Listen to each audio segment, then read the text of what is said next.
The underworld has always held a powerful grip on the human imagination, stirring both fear and fascination. Across ancient cultures, this shadowy world beneath our feet was more than just a place where souls went after death. It was a profound reflection of each society's beliefs about life, death, and the divine. In ancient Egypt, the underworld was a place of both judgment and rebirth. The god Osiris, with his green skin and serene gaze, ruled over this domain. To Egyptians, death wasn't an end but a transition to a new existence. Osiris was the god who offered the promise of eternal life. He welcomed souls into his kingdom, where they would be judged by Anubis, the jackal-headed god of the afterlife. Anubis weighed the heart of the deceased against the feather of Maat, the goddess of truth. If the heart was lighter than the feather, the soul was granted passage to the eternal fields of Aru. But if it was heavier, the soul faced a grim fate, devoured by Ammit, the fearsome creature that combined parts of a lion, hippopotamus, and crocodile. In ancient Greece, the underworld was a place of shadow and mystery. Hades, the stern and often misunderstood god, presided over this dark domain. Unlike the vibrant, sunny world of the living, the Greek underworld was a realm of gloom and quiet. Souls of the deceased, upon their arrival, were greeted by Charon, the grim ferryman who transported them across the river Styx. Hades, with his dark cloak and imposing presence, wasn't a malevolent god but a ruler who maintained order in his cold, unyielding kingdom. His queen, Persephone, shared his throne but was also a symbol of spring and renewal, reflecting the dual nature of life and death. Persephone's annual return to the surface marked the changing seasons, reminding the living that death was not the end but a cycle of transformation. The Roman view of the underworld was influenced by their Greek predecessors but had its own distinct characteristics. Pluto, the Roman counterpart of Hades, ruled over a realm that was more structured and formal. His domain was divided into several regions, including the Elysian Fields, where virtuous souls were rewarded, and Tartarus, where the wicked faced eternal punishment. The goddess Proserpina, Pluto's wife, was deeply intertwined with the cycles of life and death, her annual return to the earth symbolizing the revival of nature and the promise of renewal. In Norse mythology, the underworld, known as Helheim, was ruled by the goddess Hel. With her half-living, half-dead appearance, Hel presided over a realm that was cold and desolate. Unlike the Greek and Roman underworlds, which had places of reward and punishment, Helheim was a place for all who died of sickness or old age, not just the wicked. It was a place of melancholy but not torment, where souls lived in a perpetual state of quiet and stillness. Odin, the chief of the Norse gods, also had his own vision of the afterlife. Valhalla, his majestic hall, was a place for warriors who died in battle, where they were honored and prepared for Ragnarok, the prophesied end of the world. In the Mesopotamian world, the underworld was a dark and dreary place governed by Ereshkigal, the queen of the dead. The Mesopotamians believed that the underworld was a place of shadow and silence, where souls lived a dull and bleak existence. Ereshkigal, with her somber and commanding presence, ruled this realm with an iron hand. Nergal, the god of death and war, was her consort and played a crucial role in maintaining the balance between life and death. Together, they oversaw the soul's journey through the dark passages of the underworld, where every soul faced an inevitable and unchanging fate. In Hinduism, the underworld is known as Naraka, a place of varied experiences based on one's actions in life. Yama, the god of death and justice, presides over Naraka, where souls are judged and assigned to different levels of punishment or reward. Chitragupta, the divine scribe, records every deed of every soul, ensuring that justice is meted out accurately. This belief reflects a deep understanding of moral balance and the consequences of one's actions. Buddhism presents a unique perspective on the underworld. Yama, similar to his Hindu counterpart, is a judge who oversees the dead but in a manner that emphasizes the impermanence of existence and the cycle of rebirth. The Buddhist view of the afterlife is less about a fixed underworld and more about a process of judgment and rebirth. The four heavenly kings, who guard the cardinal directions, also play a role in overseeing the realms of the dead, ensuring that cosmic order is maintained. In China, the underworld is known as Diyu, a vast and complex network of hells and judgment halls. Yenlua Wang, the king of the underworld, presides over this intricate realm. Souls are judged by a series of courts and undergo various punishments based on their earthly deeds. Du is a place of both fear and hope, where the soul's actions determine its future, either through reincarnation or purification. Japanese mythology presents another view with Yomi, the dark and gloomy underworld where souls go after death. Yomi is a place of quiet and stillness, ruled by Izanami, the goddess of creation and death. Her presence in Yomi reflects the Japanese understanding of death as an inevitable and natural part of life, with its own cycle of renewal. Throughout these diverse mythologies, the underworld is portrayed as a realm of deep significance, governed by deities who ensure that the cycle of life and death is maintained. These gods and goddesses, with their various roles and attributes, reflect the values and beliefs of their cultures, offering a glimpse into how different societies have understood the mysteries of life, death, and the afterlife. In the dim, eternal darkness of the Egyptian underworld, Osiris stands as a beacon of hope and rebirth. His story is one of love, betrayal, and resurrection, a tale that has moved hearts and shaped beliefs for millennia. Osiris was once a living king, beloved and wise, who ruled Egypt with a just hand. His reign was marked by prosperity and peace, and he was adored by his people. But his brother, Set, consumed by jealousy and hatred, could not bear Osiris's success. Set crafted a treacherous plan, and in a moment of cruel deceit, he trapped Osiris in a beautifully decorated coffin, sealing it shut and casting it into the Nile. The coffin drifted away, and with it went the life of Egypt's greatest ruler. The river carried Osiris to the sea, where his body was eventually found by his mourning wife, Isis. Isis, heartbroken but determined, used her powerful magic to bring Osiris back to life. With the help of her sister Nephthys and the god Anubis, Isis performed a sacred ritual, and Osiris was resurrected. But he was not the same as he once was. While his body was restored, he could no longer return to the world of the living. Instead, Osiris took his place as the ruler of the afterlife, the Lord of the dead. In this new role, Osiris became a symbol of hope and eternal life. His story of death and resurrection transformed the Egyptian view of the afterlife. To the ancient Egyptians, Osiris was more than a god. He was a promise that death was not the end, but a new beginning. The belief in Osiris's power gave people hope that they, too, could overcome death and live on in a new, glorious existence. Osiris's domain was not one of punishment but of transformation and judgment. As the ruler of the underworld, he presided over the weighing of the heart, a sacred ceremony where the souls of the deceased were judged. In this solemn ritual, the heart of the departed was weighed against the feather of Maat, the goddess of truth and justice. If the heart was found to be pure and lighter than the feather, the soul was granted entry into the fields of Aru, a paradise where they could live in peace and happiness for eternity. But if the heart was heavy with sin, it was devoured by Ammit, the monstrous creature with the body of a lion, the hindquarters of a hippopotamus, and the head of a crocodile, and the soul faced eternal suffering. Osiris's role in this process was both gentle and profound. He welcomed the souls into his presence, offering them comfort and assurance.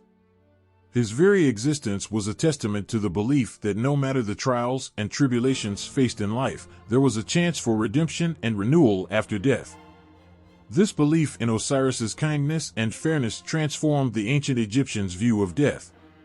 Instead of fearing the end of life, they saw it as a transition to a new, eternal existence under the guidance of a compassionate and just deity. Osiris's influence extended beyond his role as the ruler of the dead. He became associated with the cycle of the seasons and the fertility of the earth. The annual flooding of the Nile, which brought life-giving silt to the fields, was seen as a reflection of Osiris's death and rebirth. Just as the Nile would overflow and bring new life to the land, Osiris's story symbolized the renewal and continuation of life through death. This connection between Osiris and the natural cycles of the earth reinforced his role as a deity of life, death, and rebirth. In temples and tombs across Egypt, Osiris was depicted as a mummified king, his body wrapped in bandages and adorned with the symbols of his authority. His presence was a reminder of the eternal life that awaited those who lived righteously. The image of Osiris, standing tall and regal, with his green skin symbolizing rebirth and renewal, became an enduring icon of hope and divine justice. Osiris's story is one of profound emotion and deep significance. It tells of a god who, after facing betrayal and death, rose again to offer others the chance of eternal life. His legacy is not just in the rituals and beliefs of ancient Egypt, but in the very concept of life after death that has echoed through the ages. Osiris's tale is a reminder of the power of resurrection and the enduring hope that, even in the face of darkness, there is always the possibility of a new beginning. As twilight falls over the ancient land of Egypt, the solemn figure of Anubis emerges from the shadows. His jackal-headed visage is more than a mere image, it is a symbol of protection and reverence for the deceased. Anubis, with his dark, watchful eyes, was not just a god but the guardian of graves and the eternal custodian of souls. Anubis's responsibilities were vast and crucial. He was the one who guided the souls of the dead from the world of the living to their final resting place. When someone died, it was Anubis who met their spirit at the threshold of the afterlife. His role was to ensure that every soul was safely escorted to the place where their fate would be decided. With his keen senses and steadfast nature, he helped souls navigate the treacherous journey through the dark and often perilous passages of the underworld. In the land of the living, Anubis was intimately involved in the funerary rites that marked the passage from life to death. His primary duty was to oversee the mummification process, a sacred and intricate procedure designed to preserve the body for the afterlife. Anubis's role in mummification was more than symbolic, it was essential. He was believed to watch over the embalmers, ensuring that each step of the process was performed with precision and respect. His presence was a comfort to the grieving, a sign that their loved ones were being cared for by a divine protector. The process of mummification was a meticulous one. The body was washed and prepared, the internal organs removed, and the body dried out with natron. The deceased was then wrapped in linen bandages, each layer carefully applied. Anubis, with his jackal head, was often depicted overseeing this process, his gaze unyielding and his demeanor solemn. He was the guardian who ensured that the body, now a vessel for the soul's journey, was properly prepared for its next chapter. After the mummification, the deceased was placed in a tomb, a final resting place that would serve as their home for eternity. Anubis was also responsible for guarding these tombs from any harm. He was seen as the protector of the dead, standing vigil over their resting places to ensure they remained safe from desecration or theft. The presence of Anubis was a powerful reassurance that the deceased were being watched over and protected in their final abode. Anubis's role didn't end with the preparation of the body. He was also crucial in the journey of the soul through the underworld. The heart of the deceased was weighed against the feather of Maat in a sacred ritual known as the weighing of the heart. Anubis was the one who conducted this ceremony, ensuring that the scales were balanced and the judgment was fair.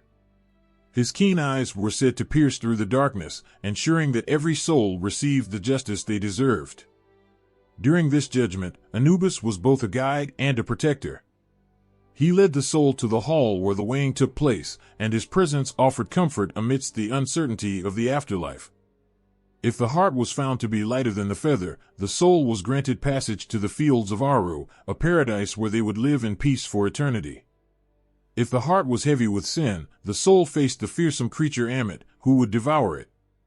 Anubis's role was to ensure that the process was conducted with fairness and care, reflecting his deep commitment to justice and protection. The depiction of Anubis, with his jackal head and stern expression, was a constant reminder of the respect and care that should be afforded to the dead. His image was carved into tombs and funeral masks, his presence a reassuring symbol that the deceased were under the watchful eye of a divine protector. For the ancient Egyptians, Anubis was more than just a god, he was a guardian who stood between life and death, ensuring that the journey to the afterlife was safe and honorable. In every aspect of his role, Anubis embodied the deep reverence that the ancient Egyptians had for their dead. He was the one who guided souls through the darkness, who protected them from harm, and who ensured that their passage to the afterlife was smooth and secure. His presence in the rituals of death and the care of the deceased was a powerful symbol of the eternal connection between the living and the dead, a bond that was honored and protected by the guardian of graves. Hathor, with her gentle eyes and graceful presence, holds a special place in the heart of Egyptian mythology. While often celebrated as the goddess of love, music, and fertility, Hathor also carries a tender connection to the world of the dead. Her role in the underworld is one of compassion and nurturing, a beacon of solace amidst the darkness. In the ancient Egyptian belief system, Hathor was seen as a nurturing mother figure, a deity who offered comfort and protection to the deceased. Her association with the underworld wasn't one of judgment or authority but of care and support. Hathor was known to embrace the souls of the departed with a warmth and kindness that was deeply reassuring. She was often depicted as a cow or with cow horns and a solar disk, symbols of her maternal and protective qualities. This imagery was not just decorative but represented her role as a caretaker who ensured that the journey to the afterlife was as gentle and comforting as possible. During the funerary rites, Hathor played a crucial role in guiding the deceased. As the goddess who watched over the process of birth and rebirth, her presence was believed to smooth the transition from life to death. In the realm of the dead, Hathor was seen as a mother who provided solace to souls as they entered their new existence. Her nurturing spirit was thought to offer a sense of peace and security to those navigating the unknown. The symbolism of Hathor's role in the underworld was profound. She represented the idea that death was not a terrifying end, but a transition to a new state of being. Her role was to remind the living and the dead that there was beauty and comfort even in the afterlife. Hathor's connection with the dead was also a reflection of her role in the cycle of life and death. She was seen as a guardian who helped souls find their place in the afterlife, ensuring that they were welcomed with open arms and a loving embrace. In ancient Egyptian art and inscriptions, Hathor is often shown offering the ankh, a symbol of life, to the deceased. This gesture was a powerful reminder that her influence extended beyond the mortal realm. She was not just a goddess of joy and fertility but also a comforting presence who ensured that the departed found peace and happiness in their new existence. Hathor's symbolism was a blend of life and death, embodying the belief that the two were not separate but intertwined in a continuous cycle. Her role in the underworld was also associated with the protection of the tombs and the care of the deceased. Hathor was believed to shield the resting places of the dead from harm, ensuring that they remained safe and undisturbed. This protective aspect of her role was an important part of the funerary practices, as it was essential to keep the dead secure and honored. Hathor's presence in the tombs was a comforting reassurance to the living, knowing that their loved ones were under the watchful care of a compassionate deity. The ancient Egyptians' reverence for Hathor extended to the way they commemorated the dead. Her symbols and images were placed in tombs and on funerary artifacts as a way of invoking her protective and nurturing qualities. These symbols were not just decorative but served as a powerful invocation of her presence, ensuring that the deceased were cared for and guided by her loving spirit. Hathor's connection to the underworld was a testament to her role as a universal mother and protector. Her presence offered a sense of continuity and comfort, a reminder that death was not an end but a part of a larger cycle. In her gentle embrace, the ancient Egyptians found solace, knowing that their loved ones were not alone but were guided and cherished by a deity who embodied the essence of love and protection. Through her symbolism and role in the afterlife, Hathor provided a bridge between the world of the living and the realm of the dead. Her influence was a comforting presence, ensuring that the journey to the afterlife was not one of fear but of hope and reassurance. Her role as a guardian of the deceased reflected the ancient Egyptians' deep belief in the interconnectedness of life and death, and her legacy continues to be a poignant reminder of the enduring power of compassion and care. In the shadows of ancient Greece, Hades, the brooding and majestic king of the underworld, reigns with a power that commands both fear and respect. His domain is a place of solemn reflection, a world where the echoes of the past whisper through the dark corridors of eternity. Hades, the eldest of the three Olympian brothers, was given dominion over the underworld after the great cosmic battle that divided the world among the gods. Unlike his brother Zeus, who took the heavens, and Poseidon, who claimed the seas, Hades embraced the role of ruler of the underworld. With his dark cloak and stern demeanor, he became the embodiment of the eternal and unyielding nature of death. Hades' powers were vast and formidable. As the king of the underworld, he had absolute control over the dead, and his presence ensured that the balance between life and death was maintained. His authority was unquestioned, and his judgment was final. Hades was not just a ruler, but a guardian of the boundary between the living and the dead. His gaze could penetrate the veils of the mortal world, ensuring that every soul was accounted for and every spirit was given their due place in the afterlife. The Greek underworld, under Hades' rule, was a complex and multifaceted domain, carefully structured to reflect the Greek understanding of the afterlife. It was a place of both somber reflection and enigmatic wonder, divided into distinct regions that served various purposes for the souls who arrived there. At the entrance to this shadowy world lay the river Styx, a dark and treacherous stream that separated the land of the living from the realm of the dead. Charon, the grim ferryman, was tasked with transporting souls across this river.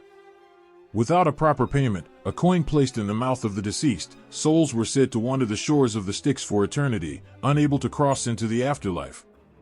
Once across the river, souls arrived at the gates of the underworld, where Hades himself presided. The entrance was guarded by Cerberus, the three-headed dog whose fierce growls and unblinking eyes ensured that no soul could escape and no living being could enter without permission. Cerberus's presence was a constant reminder of the absolute finality of death and the impenetrable nature of the underworld. Within the underworld's vast expanse, the souls were distributed into different regions based on their deeds in life. The Elysian Fields, a paradise for the virtuous and heroic, were a place of eternal happiness and rest. Here, souls who had lived noble lives enjoyed a peaceful existence, free from the sorrows and struggles of mortal life. The Elysian Fields were a place of beauty and tranquility, where the departed could bask in the rewards of their righteousness. Contrasting the Elysian Fields was Tartarus, a deep and foreboding pit where the wicked were punished. This region was not merely a place of torment, but a reflection of the ancient Greeks' belief in justice and retribution. The souls in Tartarus faced various forms of punishment, tailored to their transgressions. It was a place of eternal suffering, where the echoes of anguish served as a stark reminder of the consequences of wrongdoing. In between these extremes lay the Asphodel Meadows, a dreary and neutral area where the souls of ordinary people, those who had neither committed great crimes nor achieved great deeds, resided. The Asphodel Meadows were a place of monotony and silence, reflecting the unremarkable lives of those who had lived without distinction.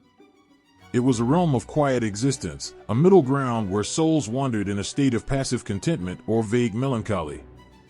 Hades' role in this structured underworld was both authoritative and compassionate. While he ruled with a firm hand, his duties also involved overseeing the balance and fairness of the afterlife. The process of judgment, where souls were assessed and sent to their respective regions, was a responsibility Hades took seriously. His role was not to punish for the sake of cruelty, but to ensure that every soul received their just reward or punishment. Despite his fearsome reputation, Hades was not seen as an evil deity. Instead, he was a necessary force who maintained the natural order of life and death. His role ensured that every soul had a place and that the cycle of life continued uninterrupted.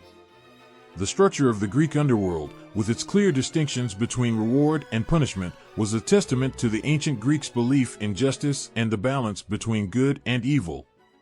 Hades' presence in the underworld was a constant reminder of the profound and often mysterious nature of death. His kingdom was a place where the departed found their ultimate resting place, and where the echoes of their lives continued to resonate through the ages. Under his rule, the Greek underworld was a place of both justice and reflection, a somber but necessary aspect of the cosmic order that governed the lives and deaths of all souls. In the heart of the Greek mythological world, Persephone's story unfolds like a poignant tale of love, loss, and rebirth. Her existence bridges the gap between the light of spring and the darkness of the underworld, making her one of the most intriguing figures in ancient mythology. Persephone, the daughter of Demeter, the goddess of the harvest, lived a life bathed in the warmth and vibrancy of nature. As a young maiden, she danced among the flowers and played in the meadows, embodying the joy and beauty of spring. Her laughter and radiant presence brought life to the earth, a reflection of her mother's nurturing spirit. However, this idyllic life was forever altered by an event that would change the course of her existence. One fateful day, while Persephone was gathering flowers in a field, the earth beneath her suddenly opened up. Hades, the ruler of the underworld, emerged from the chasm in his chariot, and before she could react, he seized her and carried her away to his dark and shadowy domain. The world above was plunged into chaos. Demeter's grief was boundless. She searched desperately for her daughter, neglecting her duties and causing the earth to wither and die. The once lush fields turned barren, and a deep chill settled over the land. Humanity faced hunger and hardship, reflecting the despair of a mother who could not find her beloved child.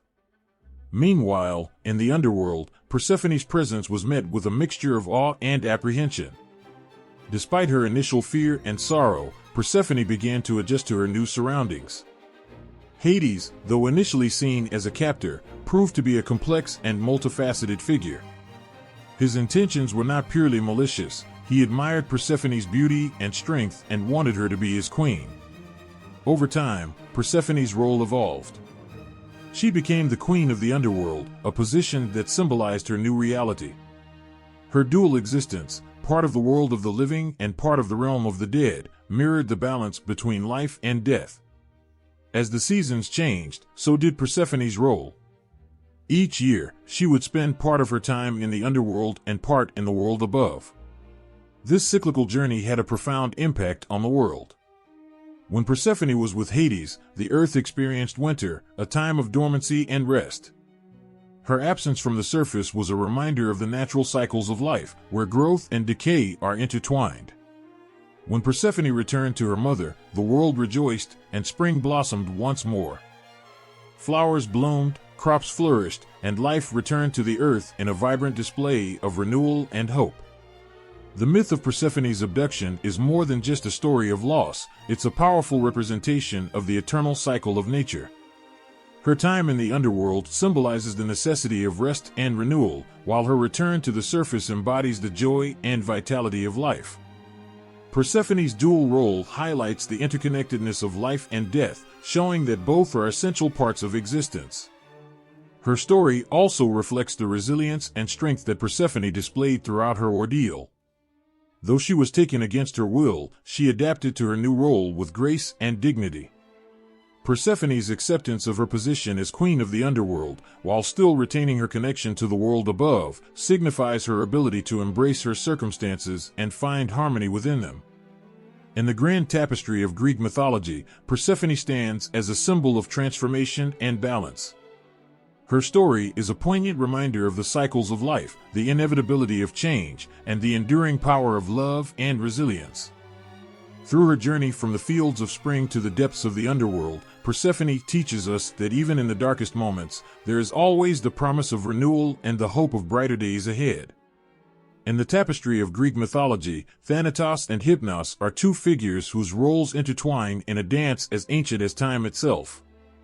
While Thanatos, the god of death, brings an end to mortal lives, Hypnos, the god of sleep, offers a gentle respite. Together, their presence in the mythological world evokes a profound sense of the transition between life and death, blending the tranquil with the inevitable. Thanatos, often depicted as a dark and somber figure, embodies the finality of death. His appearance was not always fearsome, but rather an inevitable part of the cycle of life. In some myths, he was shown with wings, symbolizing the swift and unyielding nature of his role. His touch was believed to be gentle, yet his arrival marked the end of a person's journey on earth. Thanatos was not a deity of cruelty, but one who ensured that the balance of life was maintained, guiding souls from the world of the living to their eternal rest. Hypnos, in contrast, was a figure of calm and serenity. Often portrayed as a gentle and nurturing presence, he was represented with wings or a peaceful demeanor. Hypnos's realm was not the harsh domain of death, but the soothing world of sleep, where dreams and rest awaited those who slumbered. His role was to provide a reprieve from the trials of the waking world, a gift of tranquility and restoration. Hypnos's gentle touch was felt nightly by mortals, offering them the chance to recharge and escape the burdens of reality, even if only for a brief time. The interaction between Thanatos and Hypnos with mortal lives was a delicate balance of the serene and the inevitable. Hypnos's influence was a constant presence in the lives of humans. As people drifted off to sleep, Hypnos gently guided them into the world of dreams, where the worries and pains of the day melted away. His gift of sleep was a necessary part of life, allowing mortals to rest and rejuvenate. Without Hypnos's calming presence, the world would have been one of relentless wakefulness and exhaustion. Thanatos, on the other hand, was a more sporadic and profound presence. His arrival marked the end of a person's time on Earth, an event that brought grief and mourning to those left behind. Thanatos's role was not to inflict suffering but to ensure that each soul's journey was completed. His interaction with mortals was a reminder of the impermanence of life, urging people to cherish their time and to find peace in the knowledge that death was a natural part of existence. In mythological tales, Thanatos and Hypnos often appeared together, highlighting their interconnected roles.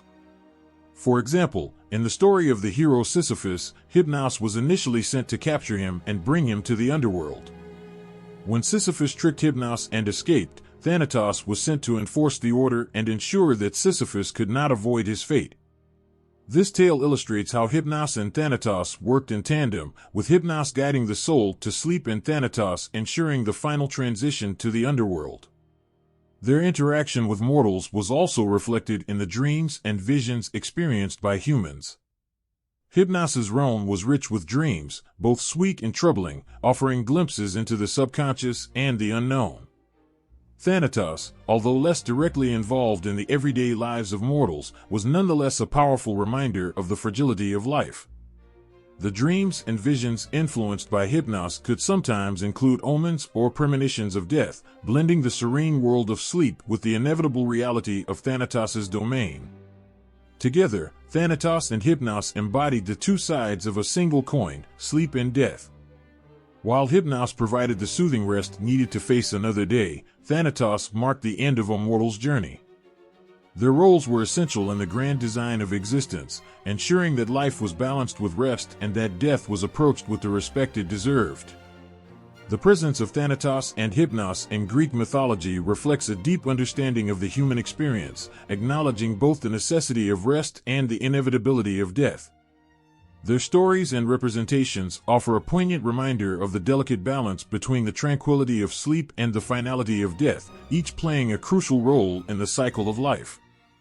In the heart of ancient Rome, the god Pluto presided over the underworld, embodying the Roman conception of death and the afterlife. His name might have echoed with a familiar ring, as he was the Roman counterpart to the Greek god Hades. But while Hades and Pluto shared a similar domain, their roles and the perception of their realms revealed deeper nuances within their respective cultures. Pluto, with his dark and imposing presence, was the guardian of the Roman underworld. To the Romans, he was a figure of both authority and solemnity. Much like Hades, Pluto was seen as a ruler who controlled the fate of souls after death. His domain was a place where the dead resided, and he was tasked with overseeing their journey to the afterlife. Pluto's appearance, often depicted with a regal bearing and somber attire, commanded respect and reverence. However, while Pluto and Hades were fundamentally similar in their roles, the Roman view of Pluto and the underworld had its own distinct characteristics. In Roman mythology, Pluto was not just a figure of finality but also a symbol of the wealth buried beneath the earth. This dual role tied him to both the dead and the riches hidden within the soil, reflecting the Roman respect for both the afterlife and the material wealth it symbolized. The Roman underworld, governed by Pluto, was seen as a shadowy but orderly place. Unlike the Greek vision, which depicted the underworld with its complex regions like Tartarus and the Elysian Fields, the Roman perspective was somewhat more simplified. The Roman underworld was a place of shadows and quiet, where souls went after death. It was less a realm of divine judgment and more a place of rest and continuation. In Roman belief, the afterlife was not always a realm of reward or punishment. Instead, it was seen as a continuation of existence in a subdued form. The souls in Pluto's domain were thought to lead a shadowy, indistinct life, where they were neither punished nor rewarded in a dramatic sense. The focus was more on the idea of death as a natural and inevitable part of life rather than a dramatic end. The Romans also had a unique way of honoring their dead. Rituals and ceremonies were a crucial part of Roman culture, aimed at ensuring that the souls of the departed were treated with respect and that they could find peace in Pluto's domain. These practices were rooted in the belief that the spirits of the dead could affect the living world, and proper rites were essential to keep them appeased and secure. While Hades was often depicted as a more remote and detached figure, Pluto's role had an element of accessibility. He was seen as a god who could be approached through rituals and offerings, reflecting the Roman emphasis on the practical aspects of dealing with the divine. This practical approach to the afterlife was part of the broader Roman worldview, which focused on the tangible aspects of life and death. In terms of mythology and storytelling, Pluto's narratives often centered around his role as a stern but just ruler. His stories, while less dramatic than some of the Greek myths, still conveyed a sense of his importance and authority. One of the most well-known myths involving Pluto is the story of Proserpina, the Roman equivalent of Persephone. Pluto's abduction of Proserpina and her subsequent return to the earth was a central myth that explained the changing seasons and reflected the Roman understanding of life, death, and rebirth. The Roman view of the afterlife under Pluto's rule was also marked by a belief in the continuation of ancestral traditions. The Romans held deep respect for their ancestors and believed that proper rituals and remembrance were essential to maintaining a favorable relationship with the dead. Pluto's role was closely tied to this cultural respect for the deceased, highlighting the importance of honoring the past and acknowledging the presence of the dead in the lives of the living. In summary, while Pluto and Hades shared the core function of ruling the underworld and overseeing the dead, their roles were shaped by the unique cultural perspectives of their respective civilizations. Pluto's domain in Roman mythology was marked by a reverent acknowledgement of both the dead and the material wealth of the earth, reflecting the Roman values of practicality and respect for tradition. His presence was a reminder of the continuity of existence beyond death and the importance of honoring the departed in a way that blended reverence with everyday life. In the quiet shadows of Roman mythology, Proserpina stands as a figure of profound significance, embodying the delicate balance between light and dark.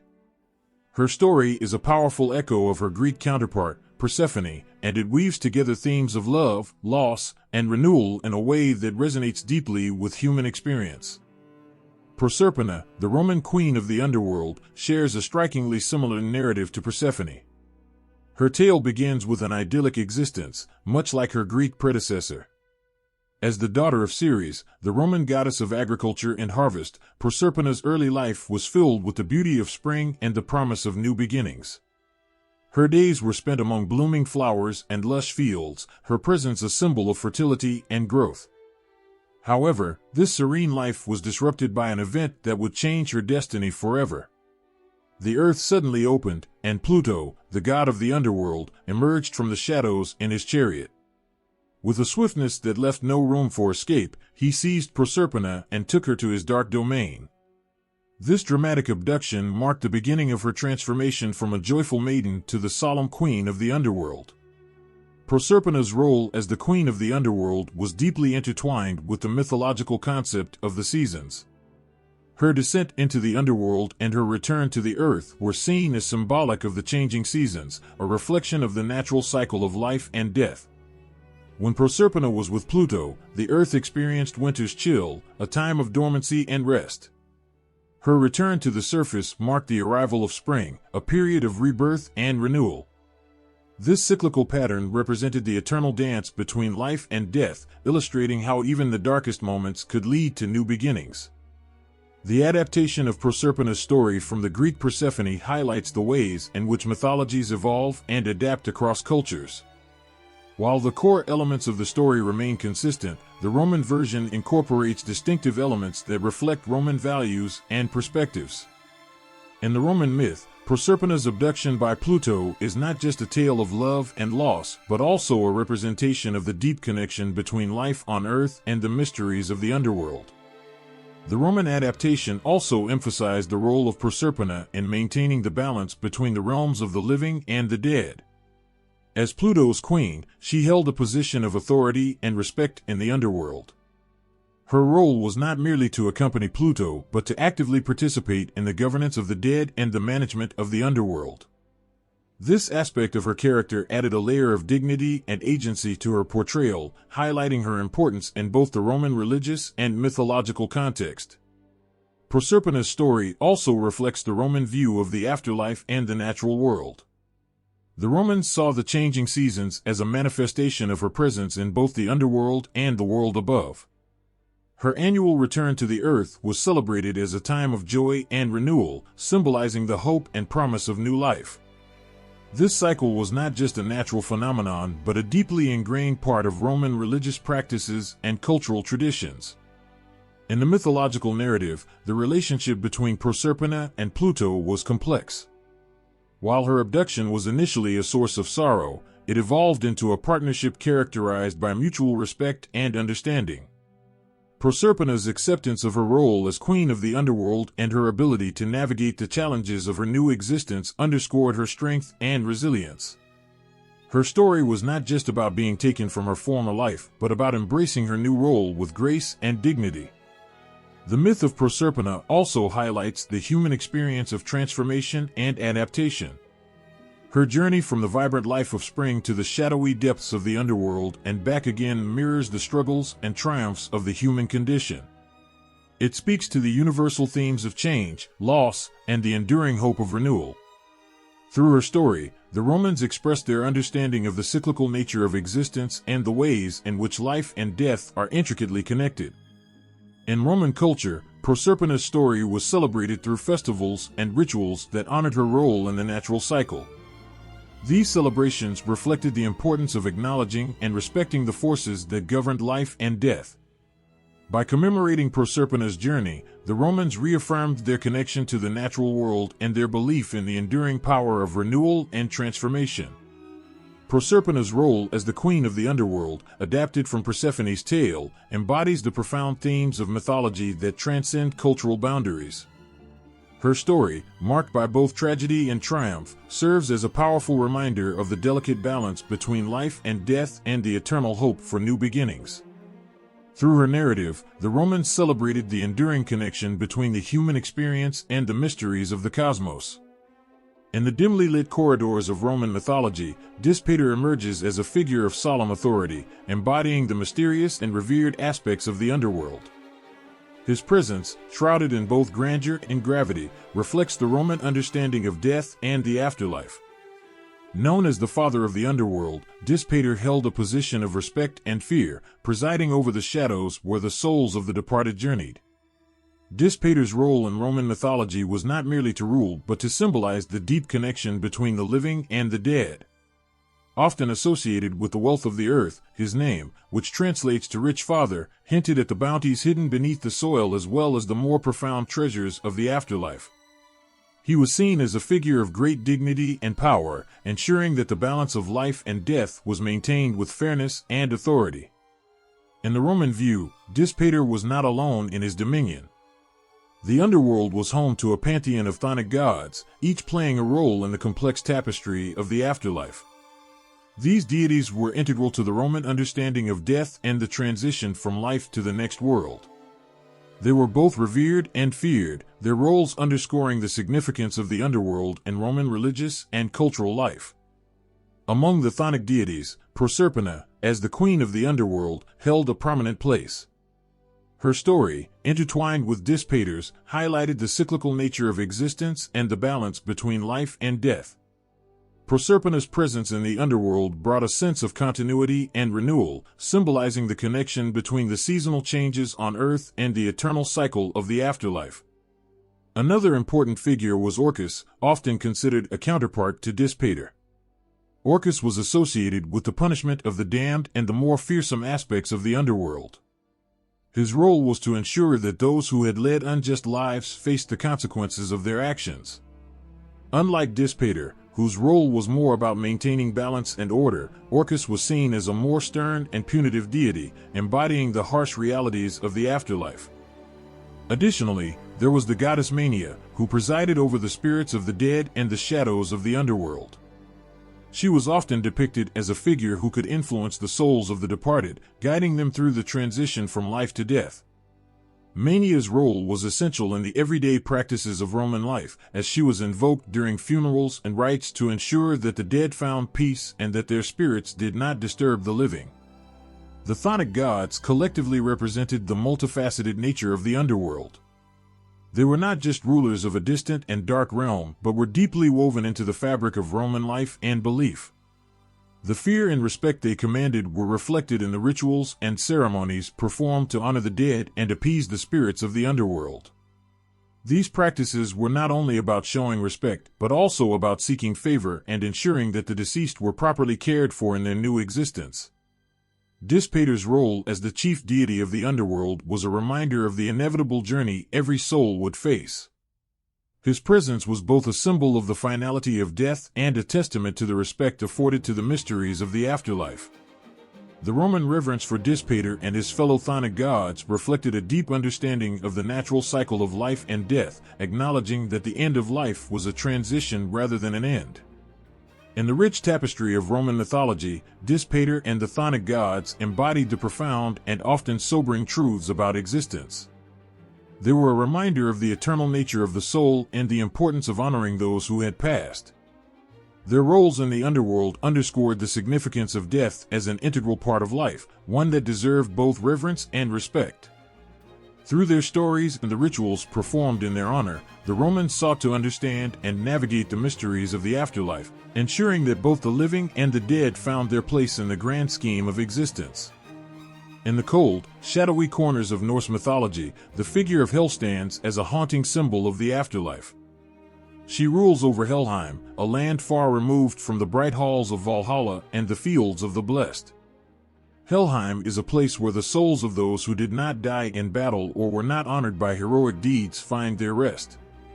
It is a realm where the living spheres of death and the unknown manifest in chilling, yet poignant ways. Helheim is not a place of fiery torment like some other afterlife realms. Instead, it is a cold and dreary domain, characterized by its bleak and oppressive atmosphere. The land is often described as a cold, misty, and uninviting place, where the gray sky seems to press down on the barren landscape. It is a realm where shadows linger and the cold never fades. The air is heavy with a sense of stillness and resignation, a place where the souls of the dead live out their days in a quiet, monotonous existence. There are no grand halls or joyous feasts here, just a vast, endless expanse of darkness and cold. Hel, the ruler of this somber domain, is a figure of profound complexity. Her appearance alone is enough to stir feelings of unease. She is often depicted with a half-dead, half-alive visage, her body divided between the decayed and the living.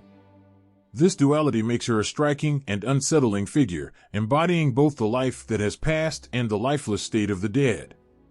Her face is a grim reminder of the inevitable transition from life to death, showcasing the stark reality of mortality. In mythological stories, Hel is portrayed as a stern and distant ruler, overseeing her realm with an air of detached authority. Her demeanor is both commanding and aloof, reflecting her role as the keeper of those who have met their end in ways other than glorious combat. Unlike the gods of light and heroism, Hel's presence is a reminder of the darker, more somber aspects of existence. She is neither cruel nor malevolent, but rather embodies the natural order of death and the afterlife. Her role is to maintain the balance and ensure that those who enter Helheim remain there, living out their afterlife in accordance with their mortal lives. The myths surrounding Hel paint her as a figure of inevitability and acceptance. She is not the embodiment of suffering or punishment, but rather the guardian of a realm where the dead dwell in peace, albeit a peacefulness tinged with the cold reality of their fate. Her myths often highlight her impartiality and the respect she commands as the ruler of a land that represents the end of the road for many. She is both a part of and apart from the world of the living, bridging the gap between life and death with a quiet, yet profound presence. One of the most poignant aspects of Hel's story is her connection to the idea of death as a natural and unalterable part of existence. Unlike other gods who might offer salvation or reward, Hel's role is to accept the souls of those who pass into her domain, ensuring they find their place in the afterlife. Her realm is a place of acceptance and resignation, where the souls come to terms with their mortal endings. This acceptance is not one of despair, but of acknowledging the natural cycle of life and death.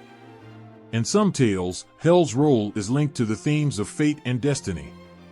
She is a figure who cannot be swayed or influenced by the living, representing the unchangeable nature of death.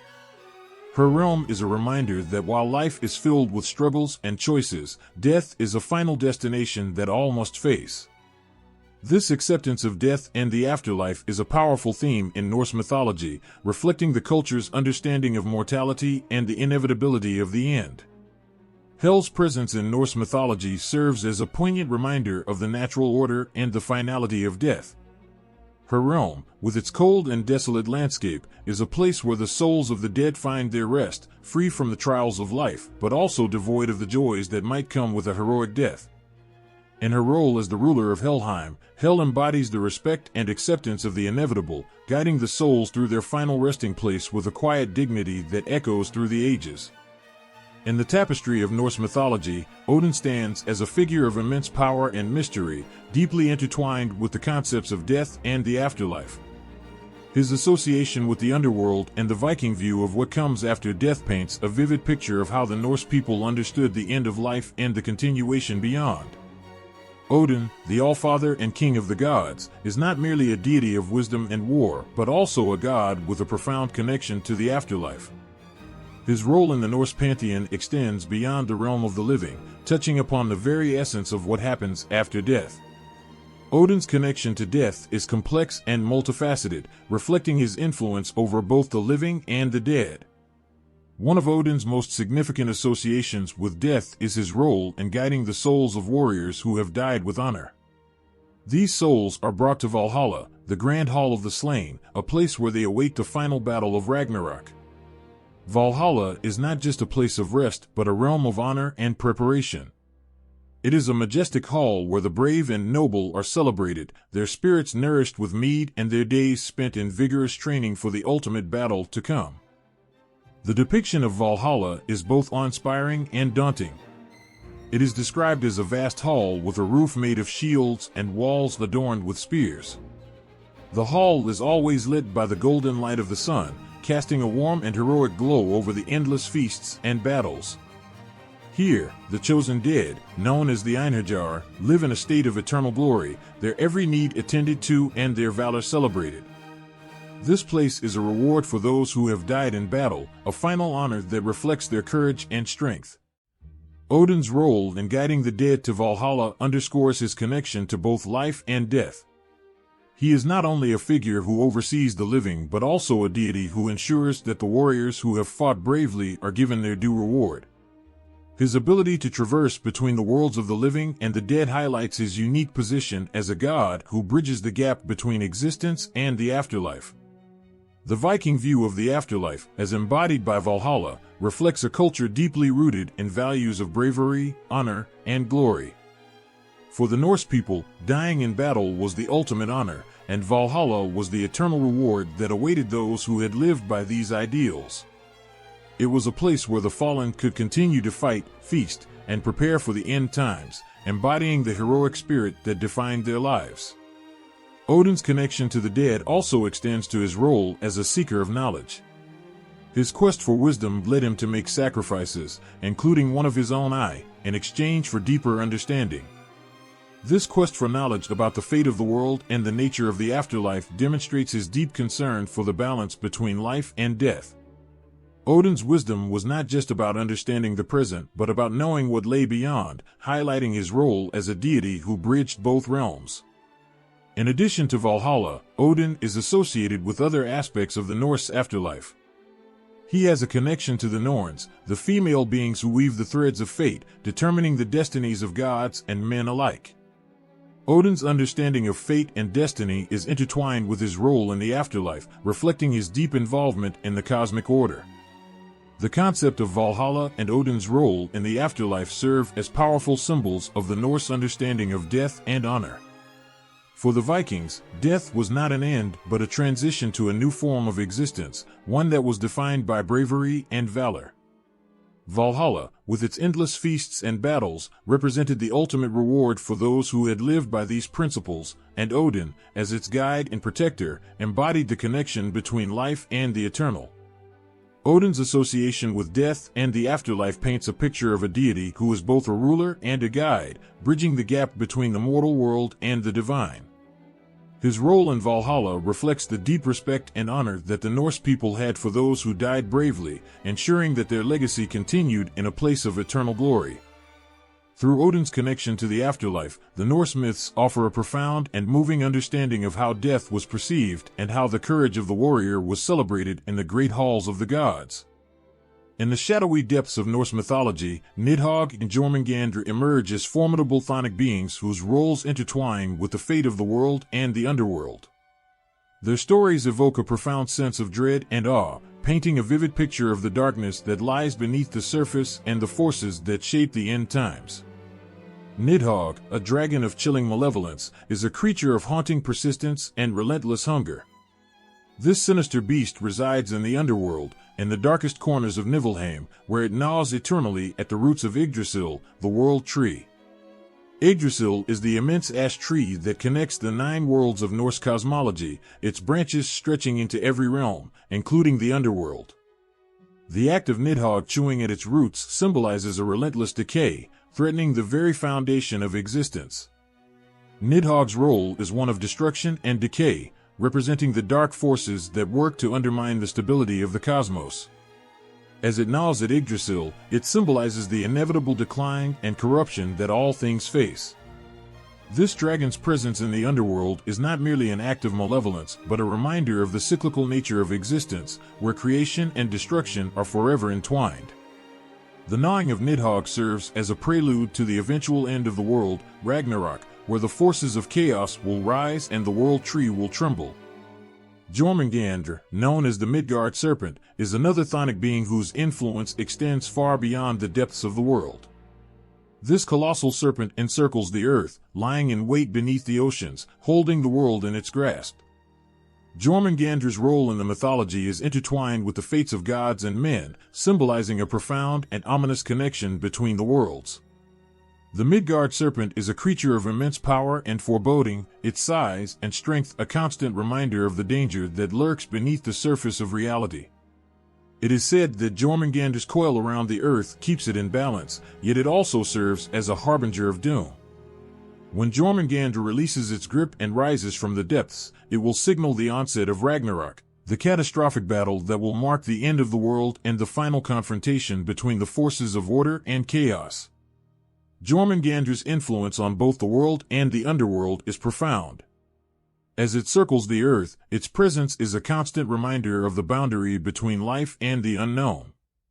The serpent's role in the myths underscores the thin line separating the known world from the dark forces that lie beneath. Jormungandr's impending release from its watery prison is a powerful symbol of the chaos that threatens to engulf the world, reflecting the Norse belief in the cyclical nature of existence and the ever-present possibility of upheaval. Both Nidhogg and Jormungandr evoke a sense of foreboding and inevitability. Nidhogg's ceaseless gnawing at Yggdrasil and Jormungandr's encircling of the earth reflect the underlying tension in Norse mythology between creation and destruction.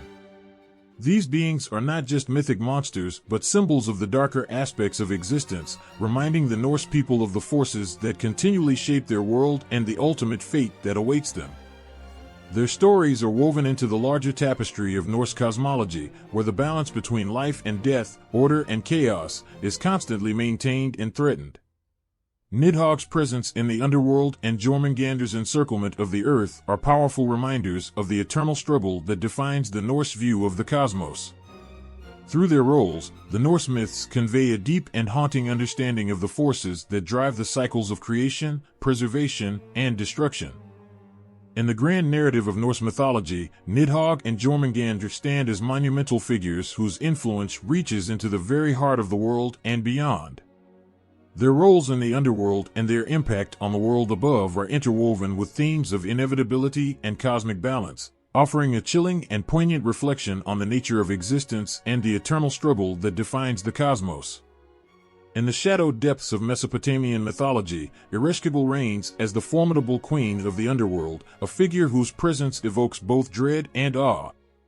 Her story, intertwined with that of her sister Inanna, unfolds as a tale of power, rivalry, and the inexorable nature of death. Ereshkigal rules over the land of the dead, a realm of darkness and stillness where the souls of the departed dwell. This underworld, known as Kur, is a place removed from the vibrant life of the living, a domain where time seems to stand still and the world is shrouded in a perpetual gloom. Ereshkigal's role as its queen is both authoritative and somber. She governs with a strict hand, ensuring that the dead remain in their place and that the balance between life and death is maintained. Her domain is not one of chaos or torment, but rather a place of quiet, unyielding order. The souls in Kur are not punished but are kept in a state of eternal rest. This stillness reflects Ereshkigal's control over the inevitable passage from life to death, and her role in the underworld highlights the respect and fear that surround her. Ereshkigal's relationship with her sister Inanna adds a rich layer of complexity to her character. Inanna, the goddess of love, beauty, and fertility, is often depicted as a radiant and vibrant deity, embodying all that is lively and flourishing. In contrast, Ereshkigal represents the inevitable end, the quiet and somber reality that every life must eventually face. Their relationship is marked by a profound contrast, but also by an intricate and deeply emotional connection. The most poignant moment in their relationship comes with Inanna's descent into the underworld. Driven by a desire to extend her power and challenge the boundaries between life and death, Inanna ventures into Kur, seeking to assert her dominance. Her journey is a bold move, driven by curiosity and ambition, but it also reveals the stark contrast between her own realm and that of her sister. As Inanna descends, she faces a series of trials and ultimately reaches the heart of Ereshkigal's domain. The encounter between the two sisters is a moment of intense emotional and symbolic significance. Ereshkigal, who has long ruled over the quiet and still realm, is faced with the unexpected arrival of her vibrant sister. This meeting is not merely a clash of personalities, but a profound moment where the boundaries between life and death, light and dark, are brought into stark contrast. Ereshkigal's reaction to Inanna's intrusion is both a reflection of her authority and her deep-seated connection to the underworld. She does not act out of cruelty but out of a deep sense of duty and order. The eventual outcome of this encounter, with Inanna's temporary imprisonment and subsequent resurrection, underscores the delicate balance that Ereshkigal maintains in her realm. The story highlights Ereshkigal's role as a guardian of this balance, ensuring that the natural order is preserved even in the face of challenges. The relationship between Ereshkigal and Inanna also underscores the themes of life, death, and rebirth. Inanna's descent and eventual return to the world of the living symbolize the cyclical nature of existence, where death is not an end but a transition. Ereshkigal's role in this cycle is crucial, as she embodies the quiet authority that governs the passage from life to death and back. Through their intertwined stories, Ereshkigal and Inanna reveal the deep emotional and symbolic currents that run through Mesopotamian mythology. Ereshkigal's role as the queen of the underworld is marked by a profound sense of duty and respect for the natural order, while her relationship with Inanna highlights the complex dynamics between life and death, light and darkness. Ereshkigal's presence in Mesopotamian mythology serves as a powerful reminder of the inevitable reality of death and the order that must be maintained in the underworld. Her interactions with her sister Inanna bring to light the emotional and symbolic contrasts that define their relationship, reflecting the deeper themes of existence that permeate their stories. In the dark recesses of Mesopotamian mythology, Nergal stands as a figure of immense power and fear, embodying the dual forces of death and war. His presence is a potent reminder of the thin line that separates life from the afterlife and the violent aspects of human existence. Nergal is a god of stark contrasts, combining the destructive might of war with the somber authority of death. His attributes reflect this blend of fierce aggression and solemn governance. Often depicted with a lion's head, symbolizing his strength and ferocity, Nergal commands both the battlefield and the underworld with a terrifying presence. His role as a deity of war highlights his association with chaos and conflict, while his dominion over death underscores his authority over the final transition from life. As a god of death, Nergal governs the underworld with an iron hand. His influence extends over the realm of the dead, where he is both a ruler and a force of inevitable change. The underworld, under Nergal's watchful eye, is not merely a place of rest, but a domain where the finality of death is enforced. Nergal's rule ensures that the passage from life to death is marked by his formidable presence, reflecting the harsh reality of mortality. In Mesopotamian beliefs, Nergal's role in the underworld is characterized by both fear and respect. He presides over the dead with a sense of grim authority, ensuring that the souls who enter his domain are treated with the gravity that death demands. His governance is not about torment, but about maintaining the order and balance that death represents. Nergal's rule signifies the inescapable nature of death and the unyielding law that governs the end of life. Nergal's attributes as a god of war further enhance his role in the underworld. His connection to battle and conflict brings a sense of relentless energy to his domain. The intensity of war, with its violence and chaos, mirrors the inevitability of death, blending the two aspects of his nature into a single, imposing force. This duality makes Nergal a deity who embodies the full spectrum of human experience, from the clash of arms to the quiet stillness of the afterlife. The interplay between Nergal's warlike attributes and his role in the underworld creates a vivid and compelling image of his character. He is a god who represents the unyielding reality of death while also embodying the tumultuous nature of conflict. This blend of attributes makes Nergal a powerful symbol of the forces that shape both life and death. In Mesopotamian mythology, the story of Nergal reflects the complex nature of existence and the ways in which death and war intersect. His presence in the underworld is a reminder of the harsh truths that define the human condition, while his role as a god of war highlights the ever-present tension between life and death. Through his actions and attributes, Nergal stands as a testament to the enduring power of these fundamental aspects of existence, offering a glimpse into the profound and often unsettling truths that lie at the heart of Mesopotamian belief. In the heart of Mesopotamian mythology lies a vision of the afterlife that is as somber as it is profound. The underworld, known as Kur, is a shadowy, foreboding place where the souls of the departed journey to find their final rest. Unlike the vibrant life above, this realm is characterized by stillness and silence, a place where the echoes of life's joys and sorrows are muted by the weight of death. Kur is not merely a location of darkness and quiet, but a realm ruled by powerful deities who oversee the dead with unwavering authority. The underworld is depicted as a vast and gloomy expanse, where souls live in a state of perpetual twilight, separated from the world of the living by a barrier that is both physical and metaphysical. This world is not a place of punishment, but one of rest and reflection, where the dead continue their existence in a manner that reflects the lives they led. Among the key deities who govern this underworld, Ereshkigal reigns as the Queen. Her presence is both imposing and commanding, ensuring that the balance between life and death is maintained. Ereshkigal oversees the souls with a sense of solemn authority, ensuring that each soul is accounted for and that the order of the underworld is preserved.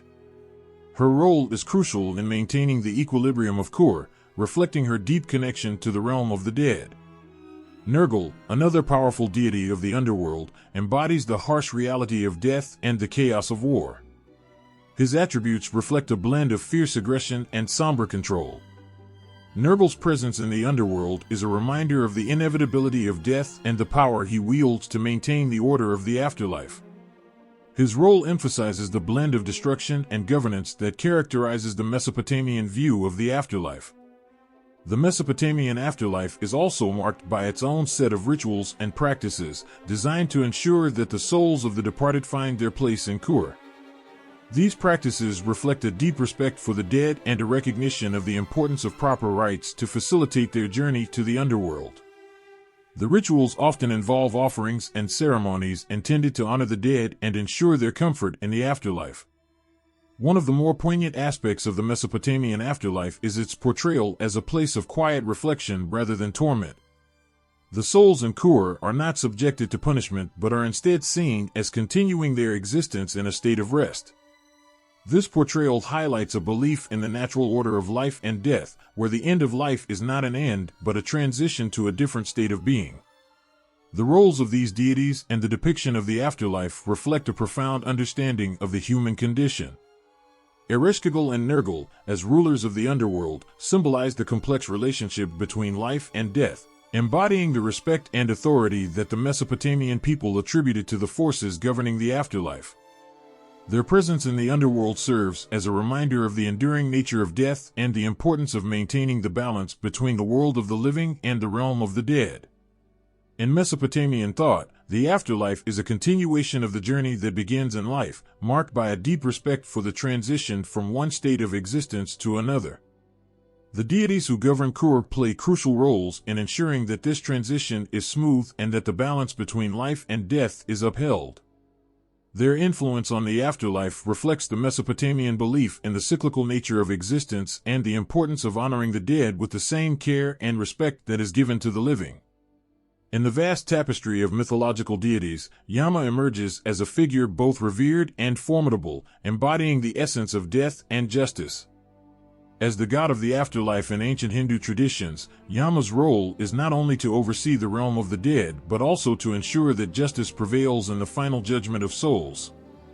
Yama's dominion over the afterlife is marked by a blend of solemn authority and unwavering fairness.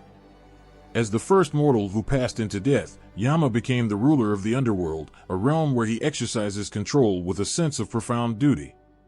This realm, known as Yamaloka, is where the souls of the departed are guided, judged, and ultimately sent to their respective destinations based on their deeds during their lifetimes. Yama's role is not merely one of overseeing the dead but of ensuring that each soul receives a judgment that reflects their actions in life. He stands as the ultimate judge, weighing the moral choices of individuals and determining their fate in the afterlife. This role requires a deep sense of fairness and a commitment to upholding the cosmic law that governs the universe. Yama's presence in the afterlife is a reminder of the inescapable truth that every action has consequences and that justice extends beyond the boundaries of mortal life. Characteristically, Yama is often depicted with a stern and authoritative demeanor, reflecting his role as the god of death and justice.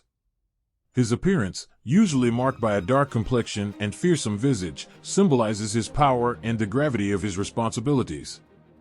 Yama's traditional iconography often includes a noose, which he uses to bind souls, and a buffalo, representing his strength and authority. These symbols underscore his role as a powerful and just ruler who maintains order in the afterlife. One of Yama's key duties is to ensure that the moral and ethical standards of the world are upheld even in death. Souls are brought before Yama to be judged based on their actions during their earthly lives. This process is not arbitrary but is guided by the principles of Dharma, or righteous duty. Yama's judgments are meant to reflect the divine order of the universe, reinforcing the belief that every action is accounted for and that justice is served beyond the temporal realm. Yama's responsibilities extend beyond mere judgment. He also oversees the rebirth process, ensuring that the cycle of reincarnation is maintained.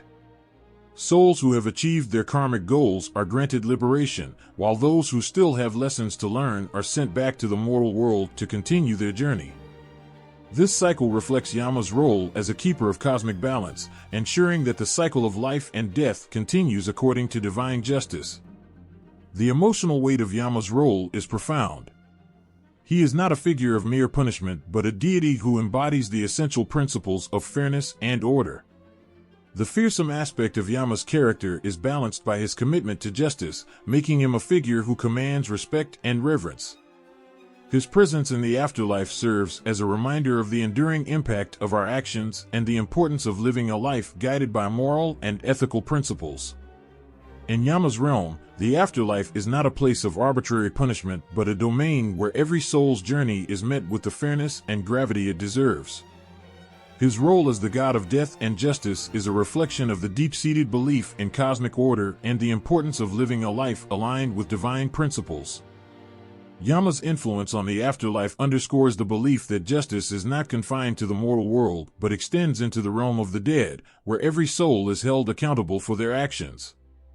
In the shadowy realm of the afterlife, where every action and decision is meticulously accounted for, Chitragupta stands as the divine scribe, entrusted with an awe-inspiring responsibility. His role is both solemn and crucial. He is the keeper of records, the one who writes down every deed of every soul that passes through the veil of death. Imagine a vast, endless library filled with scrolls and manuscripts, each detailing the life of every being who has ever lived. This is the domain of Chitragupta, where every action, no matter how small, is recorded with meticulous precision. The weight of this task is immense, for it is Chitragupta who maintains the cosmic ledger that determines the fate of each soul. His role is not merely to document, but to ensure that the records are kept accurately, reflecting the true essence of every life lived. Chitragupta's duties extend beyond simple record-keeping. He is the custodian of moral and ethical accounts, ensuring that every deed, whether good or bad, is noted and preserved. His records are not just chronicles of actions, but reflections of the soul's journey and the choices made throughout its lifetime. In this sacred task, he embodies the principles of fairness and justice, playing a vital role in the cosmic balance of the universe.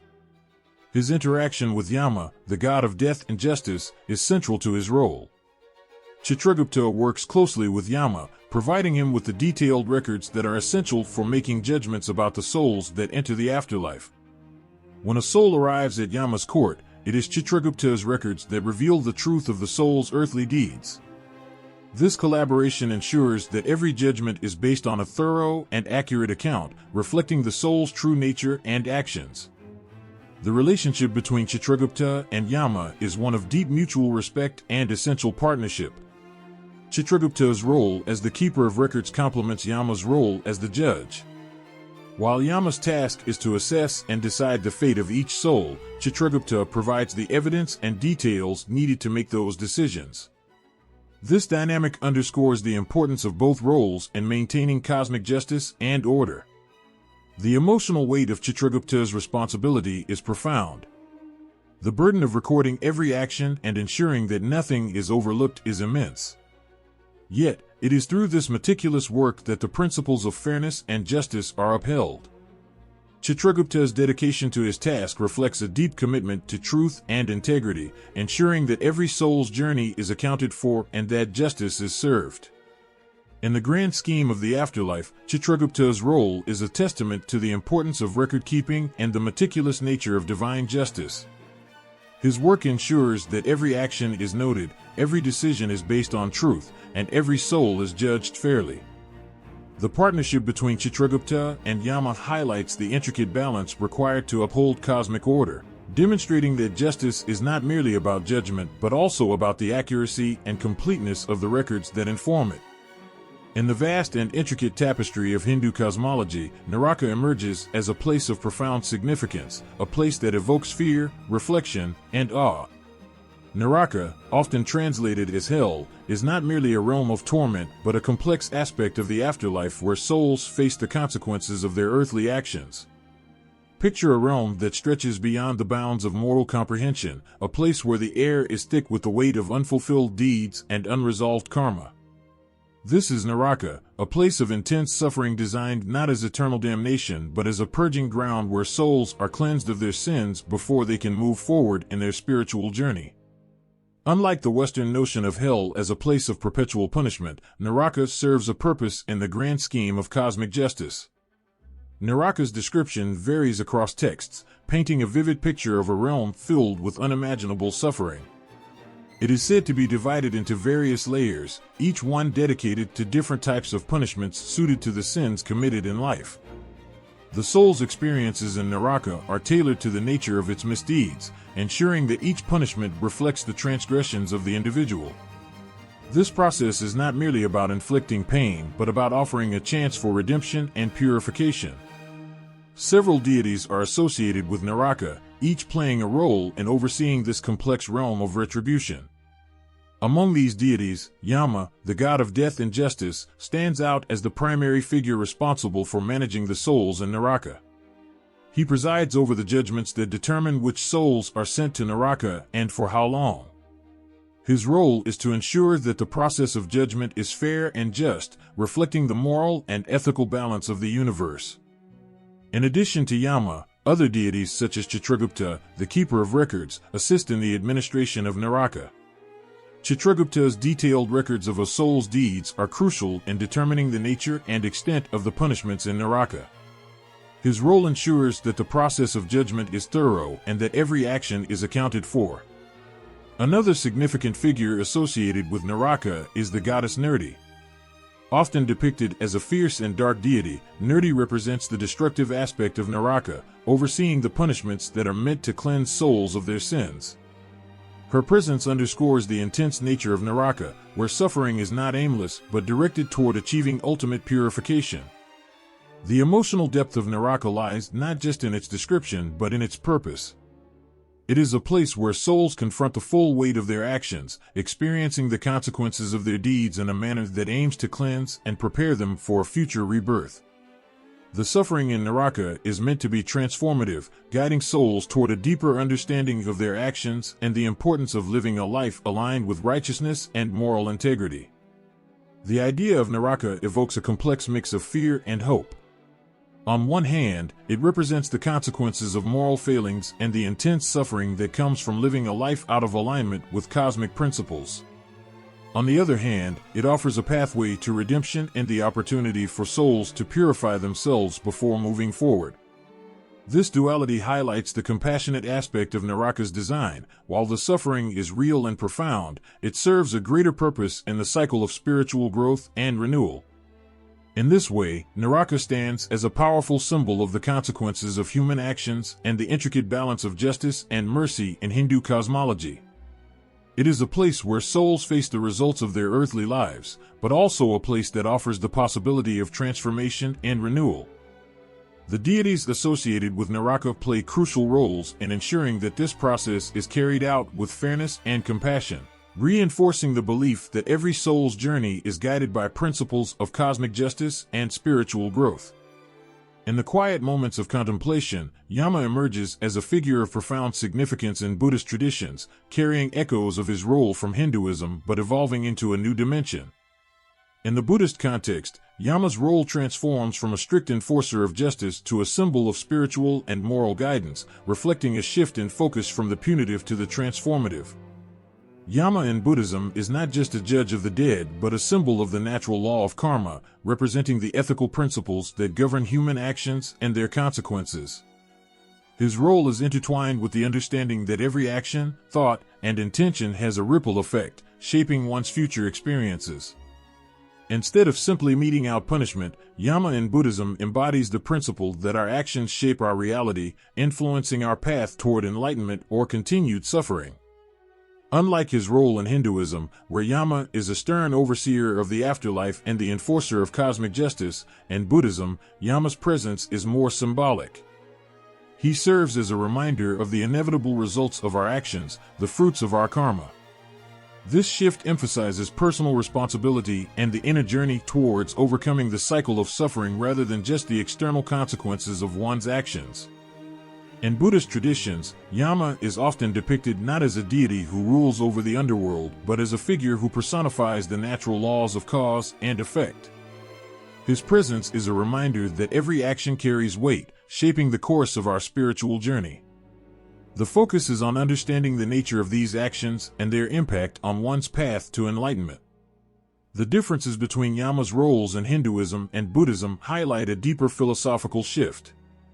In Hinduism, Yama's role is closely linked to the administration of justice in the afterlife, with a clear focus on moral judgment and the consequences of one's actions in the context of an eternal cosmic order.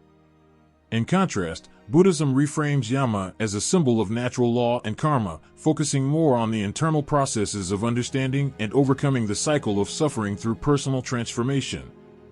Buddhism emphasizes the importance of mindfulness and awareness in shaping one's actions, aligning with the idea that Yama represents the principles of karma rather than direct punishment. This approach encourages individuals to reflect on their actions, cultivate ethical behavior, and work towards enlightenment by understanding and transforming their own mind and actions. Yama's role in Buddhism serves as a mirror, reflecting our own actions and their impact on our spiritual journey. The emotional resonance of Yama in this context lies in the understanding that our own choices and actions shape our experiences and our path to liberation. Instead of viewing Yama as a judge who punishes, Buddhism encourages seeing him as a guide, helping us to understand and navigate the consequences of our actions in a compassionate and self-aware manner. In this way, Yama's role in Buddhism offers a poignant reminder of the interconnectedness of our actions and their results. It underscores the importance of taking responsibility for our own path and the impact of our choices on our journey towards enlightenment. The transformation of Yama's role from a punitive enforcer to a symbol of karmic law and personal responsibility reflects the core teachings of Buddhism, emphasizing the power of inner change and the pursuit of wisdom and compassion in overcoming suffering. In the grand tapestry of Buddhist cosmology, the four heavenly kings stand as mighty protectors, their presence extending beyond the celestial realm into the shadowy corridors of the underworld. These figures, embodying both strength and vigilance, hold a significant role in maintaining balance and order, not only in the heavens, but also in the darker realms where souls find themselves. The four heavenly kings, often depicted as fierce and regal warriors, are more than just guardians of the celestial realm. They are also instrumental in overseeing the underworld, ensuring that it remains a place of balance and justice. Each king governs one of the four cardinal directions and plays a crucial role in the cosmic order, including interactions with the underworld where they uphold the natural laws of karma and retribution. In the north, the king of the north, Vaisravana, often known as Kabura, is a deity of wealth and protection. His role extends into the underworld, where he maintains the balance of material wealth and the distribution of resources. His presence ensures that even in the realms of suffering, there is an element of fairness and order. Vaisravana's influence helps regulate the flow of energy and resources, ensuring that the underworld does not fall into chaos but remains a place where cosmic justice prevails. To the east, the king of the east, Dhritarashtra, is a figure of immense power and vigilance. He watches over the eastern regions of the world and the underworld, guarding the sacred teachings and ensuring that they are upheld even in the darkest places. Dhritarashtra's role in the underworld involves protecting the principles of righteousness and moral order, making sure that the suffering experienced by souls is aligned with the karma they have accumulated. In the south, the king of the south, Virudaka, stands as a guardian of virtue and protector against evil. His responsibilities extend into the underworld, where he maintains the integrity of the moral order. Virudaka's role involves intervening when negative forces threaten to disrupt the balance of the underworld, ensuring that the cosmic laws of cause and effect are preserved. Finally, to the west, the king of the west, Virupaksha, oversees the western domains and has a profound influence on the underworld. His role involves managing the boundaries between the living and the dead, ensuring that the transitions between life, death, and rebirth are smooth and just. Virupaksha's presence in the underworld helps maintain the natural flow of spiritual energy, ensuring that souls move through their karmic cycles with fairness and order. These four heavenly kings are not merely passive observers, they actively engage with the underworld to maintain balance and order. Their guardianship roles are integral to the functioning of both the heavenly and underworld realms, bridging the gap between the celestial and the infernal. They ensure that even in the depths of the underworld, there is a structure and purpose, a place where souls face the consequences of their actions with a sense of cosmic fairness. The interaction of the four heavenly kings with the underworld reflects a deep sense of responsibility and compassion. They understand that the underworld is not just a place of punishment, but a crucial aspect of the cosmic balance. Their vigilance ensures that suffering is not arbitrary, but a meaningful part of the soul's journey toward enlightenment and purification. As guardians of the underworld, the four heavenly kings embody the principles of justice, protection, and balance. Their presence brings a sense of order to even the darkest corners of existence, highlighting the interconnectedness of all realms within the Buddhist cosmology. The emotional weight of their role is profound, as they stand as beacons of righteousness and compassion, guiding souls through their trials and ensuring that the cosmic laws of karma are upheld with unwavering fairness. In the quiet and profound moments that follow the end of life, a process of judgment begins, shaping the very essence of a soul's journey. This is not just a passage, but a moment of profound significance, where the echoes of one's actions reverberate through the corridors of existence, influencing the next chapter of their spiritual journey. The heart of this process lies in the balance between judgment and rebirth, a delicate dance that determines the soul's next steps. As a soul approaches this moment of judgment, it is met with a deep, introspective reckoning. This is not a moment of harsh retribution, but a reflection of one's life and actions. The essence of judgment is to lay bare the true nature of the soul, its virtues, its missteps, and its overall journey through life. This process is both mercilessly honest and profoundly compassionate, offering a mirror to the soul's deepest self. In various traditions, judgment is carried out by divine or spiritual beings who review the deeds and intentions of the soul. These beings are not just arbiters of fate, but are deeply connected to the soul's experiences. They witness every moment, every choice, and every thought, providing a comprehensive evaluation of the soul's journey. This judgment is not about assigning blame, but about understanding the impact of one's actions and choices. Following this profound moment of reckoning, the soul faces the reality of rebirth. The concept of reincarnation is not merely a second chance, but a continuation of the soul's evolution. This new beginning is shaped by the soul's past actions and experiences, creating a new path filled with opportunities for growth and learning. The essence of reincarnation lies in the idea that the soul carries forward the lessons and insights gained from its previous existence. Rebirth is a transformative process, influenced heavily by the judgment that has come before it. The nature of this new existence is determined by the accumulated karma, the good and bad deeds that have shaped the soul's journey. A soul that has faced its flaws with humility and has sought to make amends may find itself in a situation where it can build upon its past experiences in a meaningful way. Conversely, unresolved issues or harmful actions may lead the soul to face challenges that offer further opportunities for growth. This cycle of judgment and rebirth is not just a process, but a poignant narrative of the soul's continuous journey. Each rebirth represents a fresh canvas, where the soul can strive to live with greater wisdom and compassion. The experiences of past lives guide and shape this new journey, offering insights into the soul's purpose and the lessons it must learn. The emotional weight of this process is profound.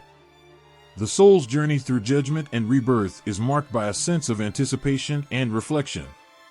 It is a moment filled with the hopes of transformation and the desire for a deeper understanding of oneself. The soul faces the consequences of its past actions with a mixture of fear and hope, knowing that this new life is both a continuation and a new beginning.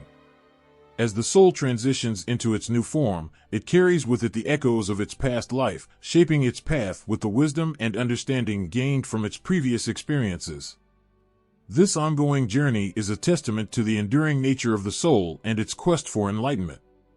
The cycle of judgment and rebirth is not just about punishment or reward, but about the continuous evolution of the soul, striving towards a greater sense of self and purpose. In this process, the soul learns that every action, every choice, and every intention has significance. The journey through judgment and rebirth highlights the deep connection between our actions and our destiny. It reminds us of the profound impact we have on our own lives and the lives of others, urging us to live with awareness and compassion. The emotional journey of judgment and rebirth is a reflection of our deepest fears and hopes. It is a reminder that every life, every choice, and every action matters, shaping not only our current existence but our future paths. This cycle of evaluation and renewal is a powerful narrative of growth and transformation, offering each soul the opportunity to learn, evolve, and continue its journey toward enlightenment. At the threshold of the afterlife in Chinese mythology stands a figure of both awe and dread, Yama, known in the Chinese tradition as Yin Luo Wang. His presence is a potent mix of authority and compassion, governing the realm where souls face the ultimate reckoning of their lives. The image of Yin Luo Wang is not merely one of fear, but of solemn duty and profound justice, weaving the intricate tapestry of the Chinese underworld. Yin Luo Wang's role is akin to that of a meticulous judge in a celestial court. As the king of the underworld, he oversees the souls that cross the boundary between life and death. His duties are not just administrative, they are deeply personal. Each soul's journey is examined with a careful eye, scrutinizing the deeds and misdeeds of their earthly existence. This process is a blend of fairness and empathy, ensuring that the judgment is not only accurate but also guided by a sense of moral balance. In the vast and complex structure of the Chinese underworld, Yinluo Wang is at the heart of a detailed system designed to handle the souls that pass through. The underworld is not a monolithic entity but a well-organized bureaucracy where every action, every choice, has its place. The souls are guided through various stages and realms, each tailored to reflect their lives and deeds. Yinluo Wang's role is central in this elaborate system, directing the flow and ensuring that the process is just and orderly. The structure of the Chinese underworld is a reflection of the world above, with its own layers of complexity and hierarchy. It is a place where souls face their past actions in a series of trials and evaluations. Yinluo Wang, with his authority and wisdom, ensures that each soul is given the opportunity to understand their past actions and make amends. This process is not only about judgment but also about providing a path for redemption and growth. The emotional weight of Yinluo Wang's role is immense. He is not just a figure of authority but a guardian of the moral order, dealing with the profound consequences of human life. His duty is to balance the scales of justice with compassion, understanding that every soul has its story, its struggles, and its hopes for redemption. The encounters between Yinluo Wang and the souls are filled with a deep sense of gravity and solemnity, reflecting the importance of every individual's journey. In the Chinese underworld, Yinluo Wang's presence is a guiding force, ensuring that the souls are treated with respect and fairness. His role is crucial in maintaining the harmony and balance of the afterlife, reflecting the values and beliefs of the society that envisions him. The structure of the underworld, with its detailed processes and layers, is a testament to the complexity of human existence and the importance of understanding and addressing each soul's journey. Yinluo Wang's responsibilities extend beyond mere judgment. He is also involved in guiding souls through their trials and helping them navigate the intricacies of the underworld. His role is not static but dynamic, adapting to the needs of the souls and the demands of the cosmic balance. This interaction is a blend of authority and compassion, reflecting the deep understanding of human nature and the complexities of life and death. The emotional landscape of Yinluo Wang's duties is marked by a profound sense of responsibility and empathy. He stands as a figure who embodies the principles of justice and mercy, dealing with the souls in a way that acknowledges their humanity and their struggles. The Chinese underworld, under his guidance, becomes a place where the past is confronted, understood, and ultimately reconciled, offering a path forward even in the face of mortality. In the end, Yinluo Wang's role in the Chinese underworld is a reflection of the broader values and beliefs surrounding life, death, and the afterlife. His presence is a reminder of the importance of justice and compassion, and the intricate balance required to navigate the complex journey of the soul. The Chinese underworld, with its structured process and guided path, stands as a testament to the enduring quest for understanding and redemption, overseen by a figure who embodies the highest ideals of justice and empathy. The concept of Diyu, the Chinese hell, casts a chilling shadow over the imagination. It is a place where souls confront their deepest fears and face the consequences of their earthly deeds.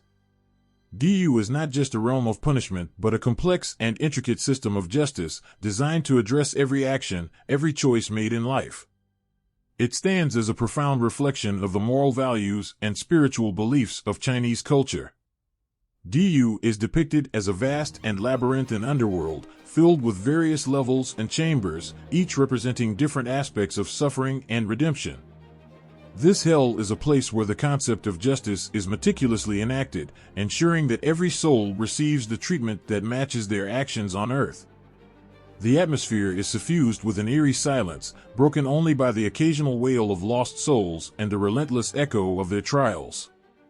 At the heart of Diyu's justice system are the 10 courts of hell, each presided over by its own formidable judge.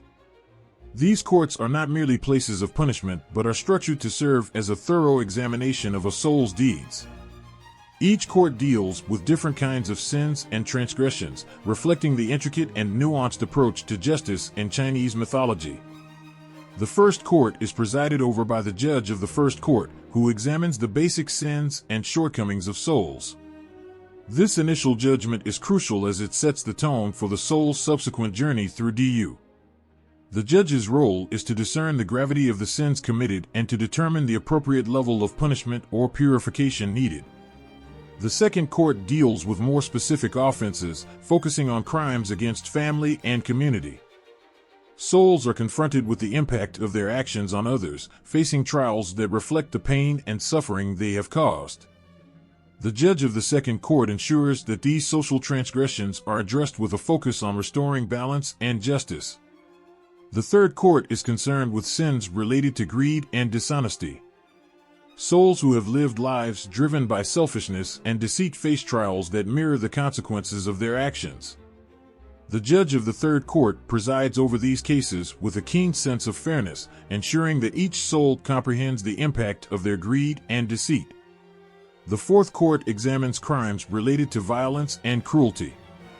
Souls who have caused harm through acts of violence or abuse are subjected to trials that reflect the suffering they inflicted on others. The judge of the fourth court's role is to ensure that the punishment fits the severity of the violence committed, providing a space for the soul to reflect on their actions. The fifth court addresses sins related to neglect and irresponsibility. Souls who have failed to uphold their duties or responsibilities face trials that highlight their negligence.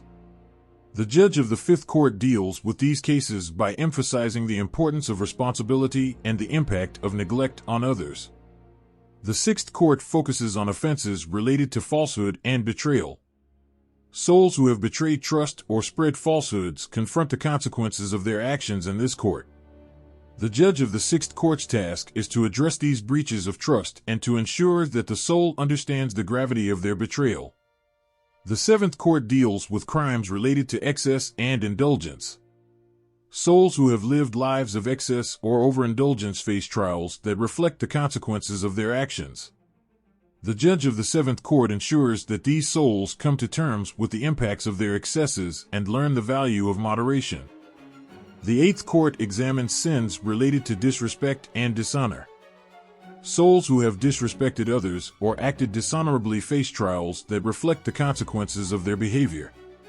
The judge of the eighth court's role is to address these breaches of respect and honor, ensuring that the soul understands the importance of treating others with dignity. The ninth court deals with crimes related to betrayal of principles and values. Souls who have abandoned their moral principles face trials that challenge their understanding of right and wrong. The judge of the ninth court ensures that these souls confront their abandonment of values and are given the opportunity to reflect on their actions. The 10th and final court is reserved for the most severe cases. Souls who have committed egregious sins or transgressions face the ultimate trials in this court. The judge of the 10th court presides over these final judgments with a deep sense of solemnity, ensuring that the most serious offenses are addressed with the gravity they deserve. In DU, each trial is designed to be a profound experience, offering souls the chance to understand and atone for their actions. The judges of the 10 courts are not merely enforcers of punishment, but are deeply involved in the process of redemption and transformation. Their role is to guide souls through their journey, helping them to confront their past and to seek a path toward spiritual growth and renewal. The structure of DU, with its 10 courts and their respective judges, reflects a comprehensive and compassionate approach to justice. It is a place where every action is examined, every choice is weighed, and every soul is given the opportunity to make amends. DU stands as a testament to the profound moral and spiritual values of Chinese culture, embodying a vision of justice that is both rigorous and redemptive. In the shadows of Chinese mythology, ghosts and spirits weave the chilling tapestry of fear and reverence. These entities are not just figments of superstition, but integral parts of the cultural understanding of life and death. Their existence offers a window into how ancient Chinese people grappled with the mysteries of the afterlife and the boundaries between the living and the dead. Ghosts in Chinese mythology are often depicted as restless souls, caught between the world of the living and the afterlife. They are believed to be spirits of individuals who have met an untimely or tragic end, or who have unresolved business from their lives. The anguish of these ghosts is palpable, their presence marked by a mournful and eerie sense of unrest. Their souls linger in the mortal world, driven by unfinished tasks or deep-seated grievances. The common belief is that these spirits can cause disturbances, ranging from minor inconveniences to severe disruptions in the lives of the living. Among the ghosts, there is a particular category known as hungry ghosts. These spirits are often depicted as having emaciated bodies with large, distended bellies and tiny mouths. Their endless hunger symbolizes their insatiable desires and the suffering they endure in the afterlife due to their past actions or failures to fulfill their duties during their lifetime. The sight of these ghosts serves as a grim reminder of the consequences of greed, negligence, or unresolved conflict. Chinese mythology also introduces a pantheon of deities and spirits closely connected to the underworld, playing crucial roles in managing the souls of the deceased and ensuring the balance of the spiritual world. One of the most prominent figures in this context is the King of Hell, Yinluo Wang, who oversees the judgment of souls and maintains order in the underworld. His stern demeanor and the severity of his judgment reflect the seriousness with which the ancient Chinese approached the concept of moral and spiritual balance. Another significant figure is the goddess of the earth, Tu Di Gong, who is revered as a guardian of the local spirits and protector of the dead. Her role is to ensure that the spirits of ancestors are honored and cared for, bridging the gap between the living and the dead. Her presence is both comforting and commanding, a reminder of the delicate balance between the two worlds. The Chinese underworld also features various other deities who manage different aspects of the afterlife. These include the five kings of the five directions, who oversee various regions of the underworld and ensure that souls are properly guided and judged. Each of these kings has their own domain, with specific duties and responsibilities, reflecting the complex and organized nature of the Chinese spiritual belief system. Among the spirits related to the underworld, there are also Zhong Kuei, a deity known for his role in expelling evil spirits and protecting against malevolent forces. Zhong Kuei is often depicted as a fearsome figure with a fierce expression and a sword, symbolizing his role as a guardian of the living from the disturbances caused by restless ghosts. The presence of these deities and spirits in Chinese mythology underscores a profound belief in the interconnectedness of the worlds of the living and the dead.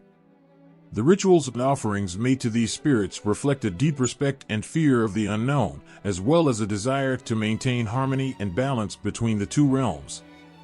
Ghosts and spirits in Chinese mythology are not merely entities to be feared, but are viewed as integral to the understanding of life, death, and morality.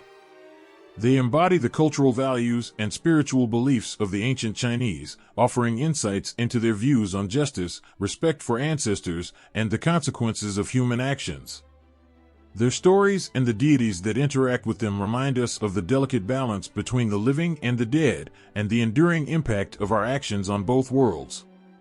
In the shadows of Japanese mythology lies Yomi, a place shrouded in darkness and mystery, embodying the ancient fears and beliefs of the Japanese people. Yomi, often referred to as the Japanese underworld, is a realm of the dead that contrasts starkly with the more vibrant and lively world of the living. Its very name evokes a sense of foreboding, a realm where the living dare not tread and where the departed linger in a state of cold, desolate rest. Yomi is described as a gloomy and dismal place, enveloped in perpetual darkness. Unlike the serene and orderly afterlife envisioned in some other cultures, Yomi is a realm where the spirits wander in a land devoid of light and warmth. The earth here is damp and covered in a veil of mist, a reflection of the melancholy that characterizes this underworld. The atmosphere is heavy, as if the very air mourns the souls who reside there. One of the most haunting aspects of Yomi is its portrayal as a place of stagnation. Unlike the vibrant afterlife of some mythologies, where souls find rest or reward, Yomi is depicted as a place where the dead are trapped in a state of perpetual unease. The spirits here are not just waiting but are bound in a form of endless limbo, unable to escape their bleak existence. Central to Yomi is the goddess Izanami, a pivotal figure in Japanese mythology. Izanami, along with her husband Izanagi, is one of the primary deities who shaped the world. After her death, she became the ruler of Yomi. Her story is a tragic one. After giving birth to a number of deities, she succumbed to a painful death and was consigned to Yomi. The separation from her beloved Izanagi and her transformation into a goddess of the underworld symbolized the sorrow and despair associated with the afterlife. Izanami's role as Queen of Yomi is not merely a position of power, but one of deep sorrow and isolation. Her domain is marked by an unending night, where she presides over a realm that mirrors her own eternal grief. The myth of her death and subsequent rule over Yomi serves as a powerful reminder of the impermanence of life and the inescapable nature of death. Another significant figure in Yomi is the deity Omoikane, known for his wisdom and understanding. Though not a ruler of Yomi, Omoikane plays a crucial role in the interactions between the living and the dead. He is often invoked in rituals and prayers related to the afterlife, acting as a bridge between the worlds of the living and the deceased. His presence in Yomi underscores the belief that even in the most desolate of places, wisdom and understanding can offer a glimmer of hope. The myths surrounding Yomi reveal a deep-seated fear of death and the unknown, coupled with a profound respect for the forces that govern the afterlife. The Japanese understanding of Yomi reflects a culture deeply attuned to the spiritual dimensions of existence, where the afterlife is both a place of reverence and dread. The tales of Izanami and other deities highlight the complexities of human emotions when faced with the concept of death, offering a poignant glimpse into the ancient Japanese psyche. In the end, Yomi stands as a stark reminder of the eternal struggle between light and darkness, life and death.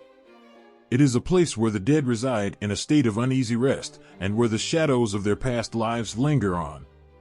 The stories of its deities and the characteristics of the underworld reflect a timeless fascination with what lies beyond the mortal realm, capturing the essence of human fears and hopes in the face of the unknown. In the depths of Japanese mythology lies a figure whose story is as tragic as it is haunting, Izanami, the Queen of Yomi. Her tale is one of love, loss, and the dark corridors of the afterlife. As the ruler of the underworld, Izanami's story captures the essence of human fears about death and the unknown, weaving a narrative that has deeply influenced Japanese beliefs about the afterlife. Izanami's journey into the realm of the dead begins with a profound tragedy. She was once a vibrant and powerful deity who, alongside her husband Izanagi, played a crucial role in creating the world. Their partnership was one of creation and love, but it took a sorrowful turn when Izanami gave birth to a deity that was too powerful, resulting in her own death. This loss transformed her from a goddess of life into a queen of Yomi, the dark and shadowy underworld. Her descent into Yomi is a story filled with emotional depth and sorrow. After her death, Izanami became the ruler of this bleak and desolate realm, a place where the souls of the dead are said to wander in eternal darkness. This transition from the goddess of creation to the queen of the underworld symbolizes a dramatic shift from life to death, capturing the profound grief and isolation that accompany the end of mortal existence. In Yomi, Izanami is not merely a figure of authority but a symbol of the profound sadness that characterizes this realm. Her rule over Yomi is marked by an unending night, where she presides over a land that mirrors her own sorrow. The underworld she governs is a place of coldness and darkness, a reflection of the emotional void she inhabits. Her presence in Yomi is a poignant reminder of the inevitability of death and the profound sense of loss that accompanies it. The impact of Izanami's myth on Japanese afterlife beliefs is both deep and complex. Her story has shaped the way the Japanese viewed death and the afterlife, imbuing their understanding of these concepts with a sense of gravity and solemnity. The depiction of Yomi as a realm of darkness and isolation reflects a cultural awareness of the harsh realities of death, where the souls of the departed are believed to dwell in a state of mournful rest. Izanami's role as the Queen of Yomi also underscores the connection between life and death in Japanese thought. Her story is a reminder of the cyclical nature of existence, where life and death are intertwined in a continuous loop. This belief is reflected in the Japanese rituals and practices surrounding death, which emphasize the importance of honoring the dead and acknowledging the profound transition from life to the afterlife. The myth of Izanami also highlights the emotional weight of death in Japanese culture. Her tale is not just one of mythology but a reflection of the deep-seated fears and hopes of the human experience. The sadness and isolation that characterize Yomi are a testament to the universal struggle with the concept of mortality and the longing for a connection beyond death. In the end, Izanami's story is a powerful and evocative portrayal of the afterlife. Her role as the Queen of Yomi captures the essence of human sorrow and the profound impact of death on the human psyche. Through her myth, the Japanese have crafted a vision of the afterlife that is both haunting and deeply meaningful, offering a glimpse into the emotional depths of their beliefs about what lies beyond this world. In the twilight hours of Japanese folklore, spirits and ghosts whisper through the shadows, their stories etched in the fabric of the nation's beliefs about the afterlife. These entities, each with their own tale, form a rich tapestry of the supernatural that haunts the Japanese imagination. Their roles in the underworld and their influence on the living create a world where the boundaries between the realms of the living and the dead are both fragile and profound. Among the spirits that roam the Japanese world, the Yurei stand out as some of the most eerie and poignant. These restless souls are often depicted as ghostly figures draped in white funeral garments, their faces hidden behind a veil of sorrow. The Yurei are believed to be spirits of individuals who have died under tragic or unnatural circumstances, such as murder or suicide. These souls, unable to find peace, are said to wander the world, their presence a reminder of the unresolved issues that tether them to the living. Their story is one of haunting sadness, their restless wandering a symbol of the pain and suffering that lingers beyond death. Then there are the Onryo, spirits driven by intense anger and a desire for vengeance. Unlike the Yurei, who seek closure, the Onryo are vengeful ghosts whose deaths were marked by profound injustice. Their presence is feared, for they are believed to possess the power to inflict suffering upon the living as a form of retribution. The stories of the Onryo are steeped in tragedy and rage, their spectral forms often appearing in dramatic and terrifying ways. They embody the consequences of unresolved grievances and the deep-seated need for justice that transcends death. The Tengu, though often considered more mischievous than malevolent, also play a role in Japanese spiritual beliefs. These creatures are depicted with bird-like features and are known for their trickery and formidable strength. While they are not ghosts in the traditional sense, they are supernatural beings associated with mountains and forests, and their presence in folklore reflects the interplay between nature and the spirit world.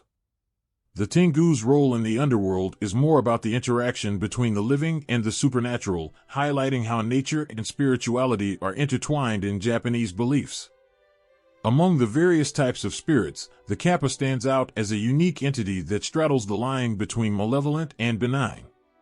These water creatures are known for their mischievous behavior and their habit of luring unsuspecting victims into their watery domains. While not traditionally associated with the underworld, the Kappa's role in Japanese folklore reflects the belief in spirits that inhabit the natural world and influence human lives in often unpredictable ways. These spirits are not isolated in their realms but are deeply intertwined with the beliefs surrounding the Japanese underworld. The underworld, or Yomi, is seen as a dark and somber place where souls linger, and the presence of these spirits reflects the emotional and psychological weight of death and the afterlife. The Yurei and Onryo, in particular, represent the unresolved issues and deep sorrows that continue to affect the living. Their stories emphasize the importance of proper funerary rites and the need for peace and resolution, both for the dead and the living. The influence of these spirits on Japanese beliefs about the underworld is profound. They serve as reminders of the consequences of unresolved conflicts, the importance of honoring the dead, and the ways in which the past continues to haunt the present. The Yurei's restless wandering and the Onryo's vengeful wrath illustrate the deep connection between human emotions and the spiritual world, showing how the afterlife is not a distant or separate realm but one deeply intertwined with the lives of the living. In Japanese culture, the presence of these spirits serves as a constant reminder of the impact of death and the afterlife on everyday life. Festivals and rituals designed to appease these spirits or seek protection from their malevolent influence are an integral part of cultural practices. These traditions highlight the deep-seated belief that the spirits of the dead continue to influence the living world, reflecting a cultural understanding of death that is both respectful and fearful. The world of Japanese spirits and ghosts is one of profound emotional depth and complexity. Their roles in the underworld are not just about haunting the living but about embodying the unresolved sorrows and conflicts that transcend death. Through their stories, the Japanese have crafted a rich tapestry of supernatural belief that underscores the emotional weight of death and the deep connections between the living and the dead. In the heart of Celtic mythology, the Dagda stands as a towering figure whose presence stretches across both life and death. Known as the good god and often depicted with a great club and a cauldron that never empties, the Dagda embodies a unique blend of death, fertility, and abundance.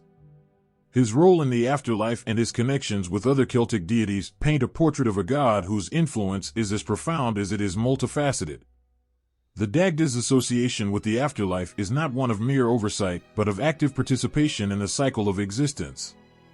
He is often seen as a guardian who bridges the gap between the living and the dead, ensuring that the realms of both are kept in harmony.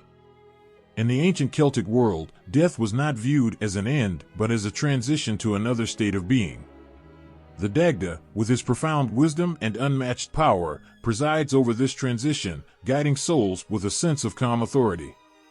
His role is less about enforcing judgment and more about nurturing the souls as they journey to their next phase, reflecting the self's belief in a cyclical, rather than linear, view of existence. The Dagda's connection to fertility adds another layer to his divine persona. As a god of abundance, he symbolizes the eternal cycle of life and death, where the end of one life makes way for the beginning of another. His cauldron, a symbol of endless nourishment, represents the unending cycle of renewal.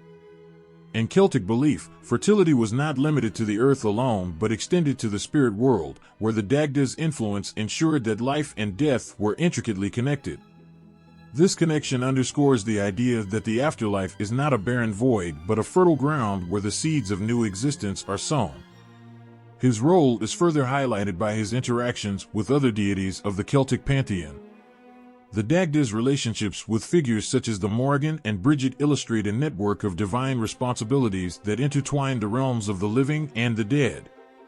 The Morrigan, often associated with war and fate, complements the Dagda's role by bringing balance and resolution to conflicts that might affect the afterlife.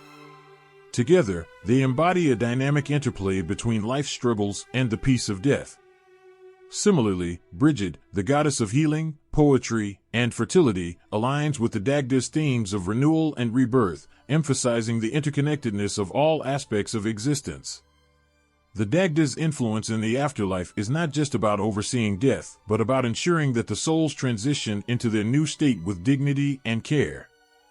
His role is reminiscent of a nurturing father figure who watches over his children as they embark on a new journey.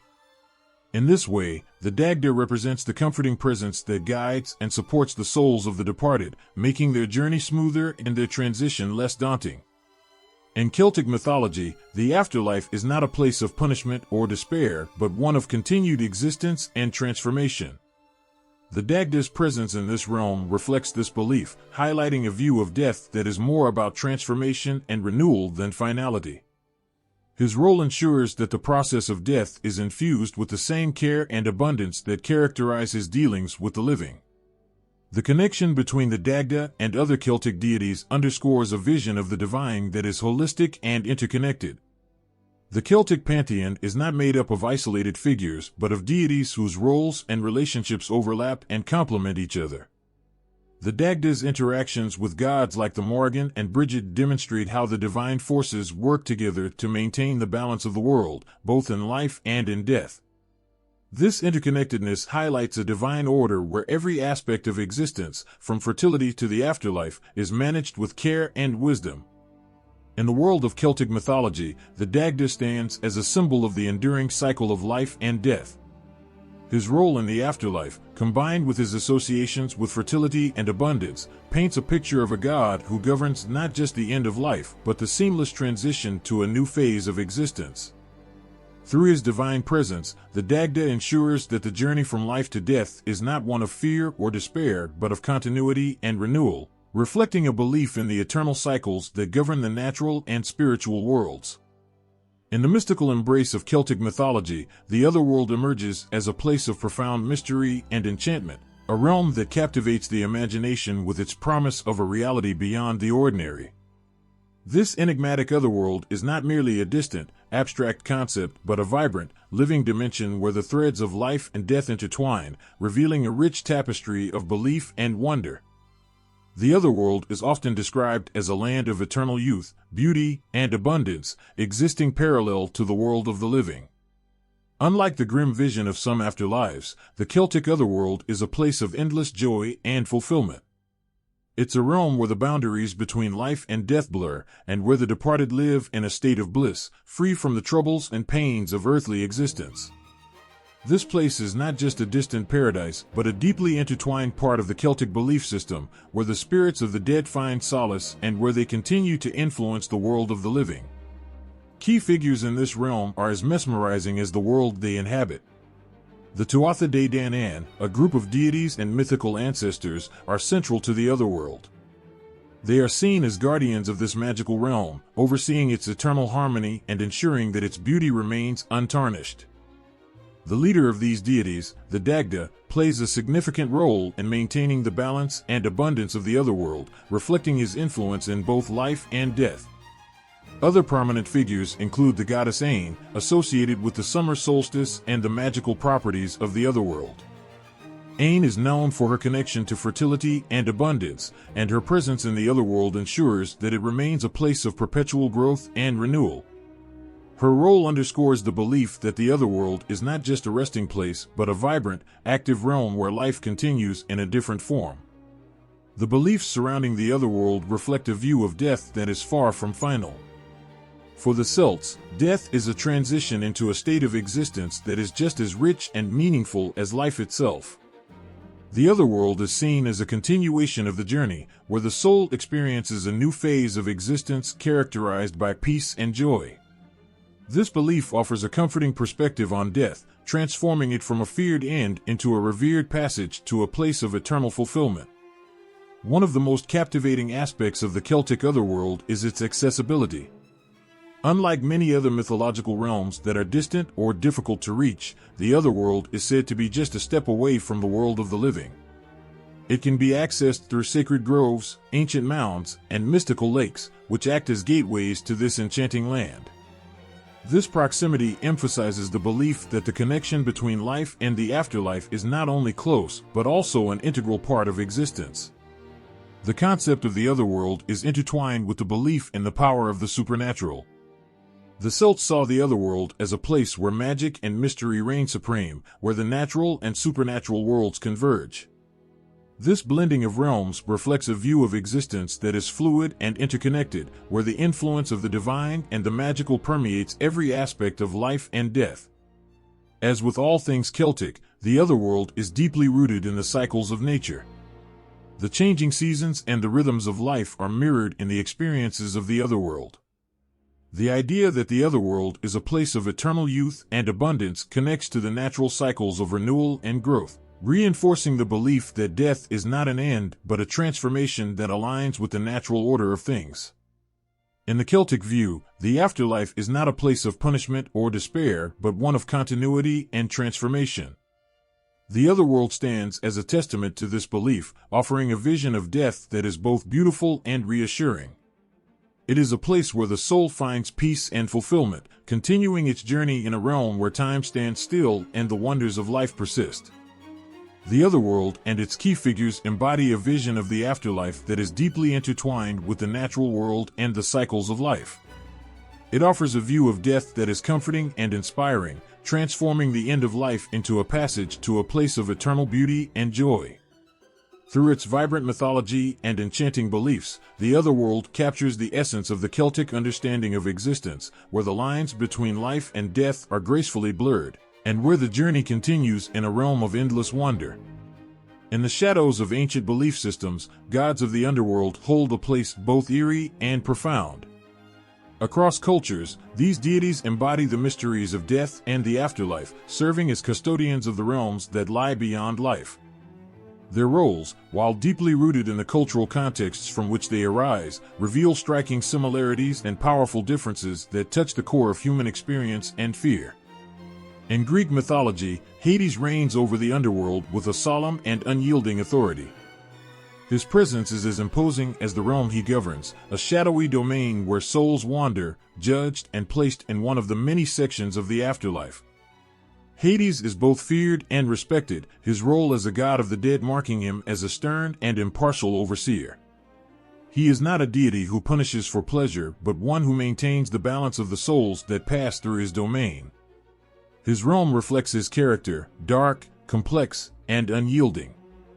In stark contrast, the Egyptian god Osiris presents a different face of the afterlife. Osiris is depicted as a god who, after his own death, becomes the ruler of the afterlife, where he offers judgment and renewal to the souls of the deceased. Unlike Hades, who represents the finality and separation of death, Osiris embodies the hope of rebirth. His story is one of resurrection and transformation, and he symbolizes the eternal cycle of life and death, offering the promise of eternal life to those who are deemed worthy. Traveling east to Hindu beliefs, Yama stands as a figure who bridges the concepts of death and justice. Yama is both a judge and a guide, leading souls through the complexities of their past actions and ensuring that they face the consequences of their deeds. His role is intricately tied to the concept of karma, where every action in life has repercussions in the afterlife. Unlike the Greek and Egyptian underworlds, where the gods are often seen as rulers of a fixed domain, Yama's influence extends into the moral and ethical realms, shaping the soul's journey based on its earthly actions. In the Mesopotamian tradition, Ereshkigal, the queen of the underworld, oversees a realm that is as bleak and unwelcoming as her myth. She governs a world where souls are judged and sent to various fates, reflecting the harsh realities of death in Mesopotamian thought. Her relationship with her sister Inanna adds a layer of drama and depth to her role, highlighting themes of power, envy, and the unyielding nature of the afterlife. Ereshkigal's realm is not one of transformation but of unending existence in the shadow of her authority. Across the ocean, in the Celtic tradition, the Otherworld stands as a realm of eternal youth and abundance, contrasting sharply with the darker underworlds of other cultures. Here, gods like the Dagda preside over a land that represents not the end but a continuation of existence in a form of perpetual bliss. The Otherworld reflects Celtic beliefs in the cyclical nature of life and death, emphasizing continuity and renewal rather than finality. In Japan, the goddesses Izanami and the underworld of Yomi present another unique perspective. Izanami's journey into the depths of Yomi after her death marks a poignant tale of loss and separation. Her role as the Queen of Yomi underscores the theme of death as a permanent, though not necessarily punishing, state. The Japanese underworld reflects a blend of melancholy and respect, where spirits linger in a state of distance and isolation rather than suffering. The common thread across these diverse cultures is the deep, often somber, respect for the mysteries of death and the afterlife. While the specifics of their beliefs differ, the roles of these underworld deities consistently reflect fundamental human concerns about mortality, justice, and continuity. They embody the fears and hopes of their cultures, offering a structure to the chaos of death and a means of understanding what lies beyond the end of life. The cultural significance of these deities is immense. They provide frameworks for understanding death and the afterlife, offering ways to cope with loss and to make sense of the moral dimensions of human actions. These gods also play crucial roles in shaping cultural rituals and practices related to death, burial, and remembrance.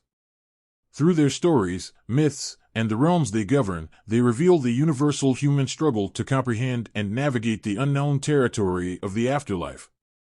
Each deity's domain offers a unique window into the values and fears of their respective cultures. From the cold, unyielding justice of Hades to the hopeful renewal of Osiris, the moral authority of Yama, and the enduring cycles of the Celtic Otherworld, these gods help to illustrate the many ways human beings seek to understand and give meaning to the inevitable end of life. Through their roles and characteristics, they continue to captivate and resonate with those who ponder the mysteries that lie beyond the reach of the living world.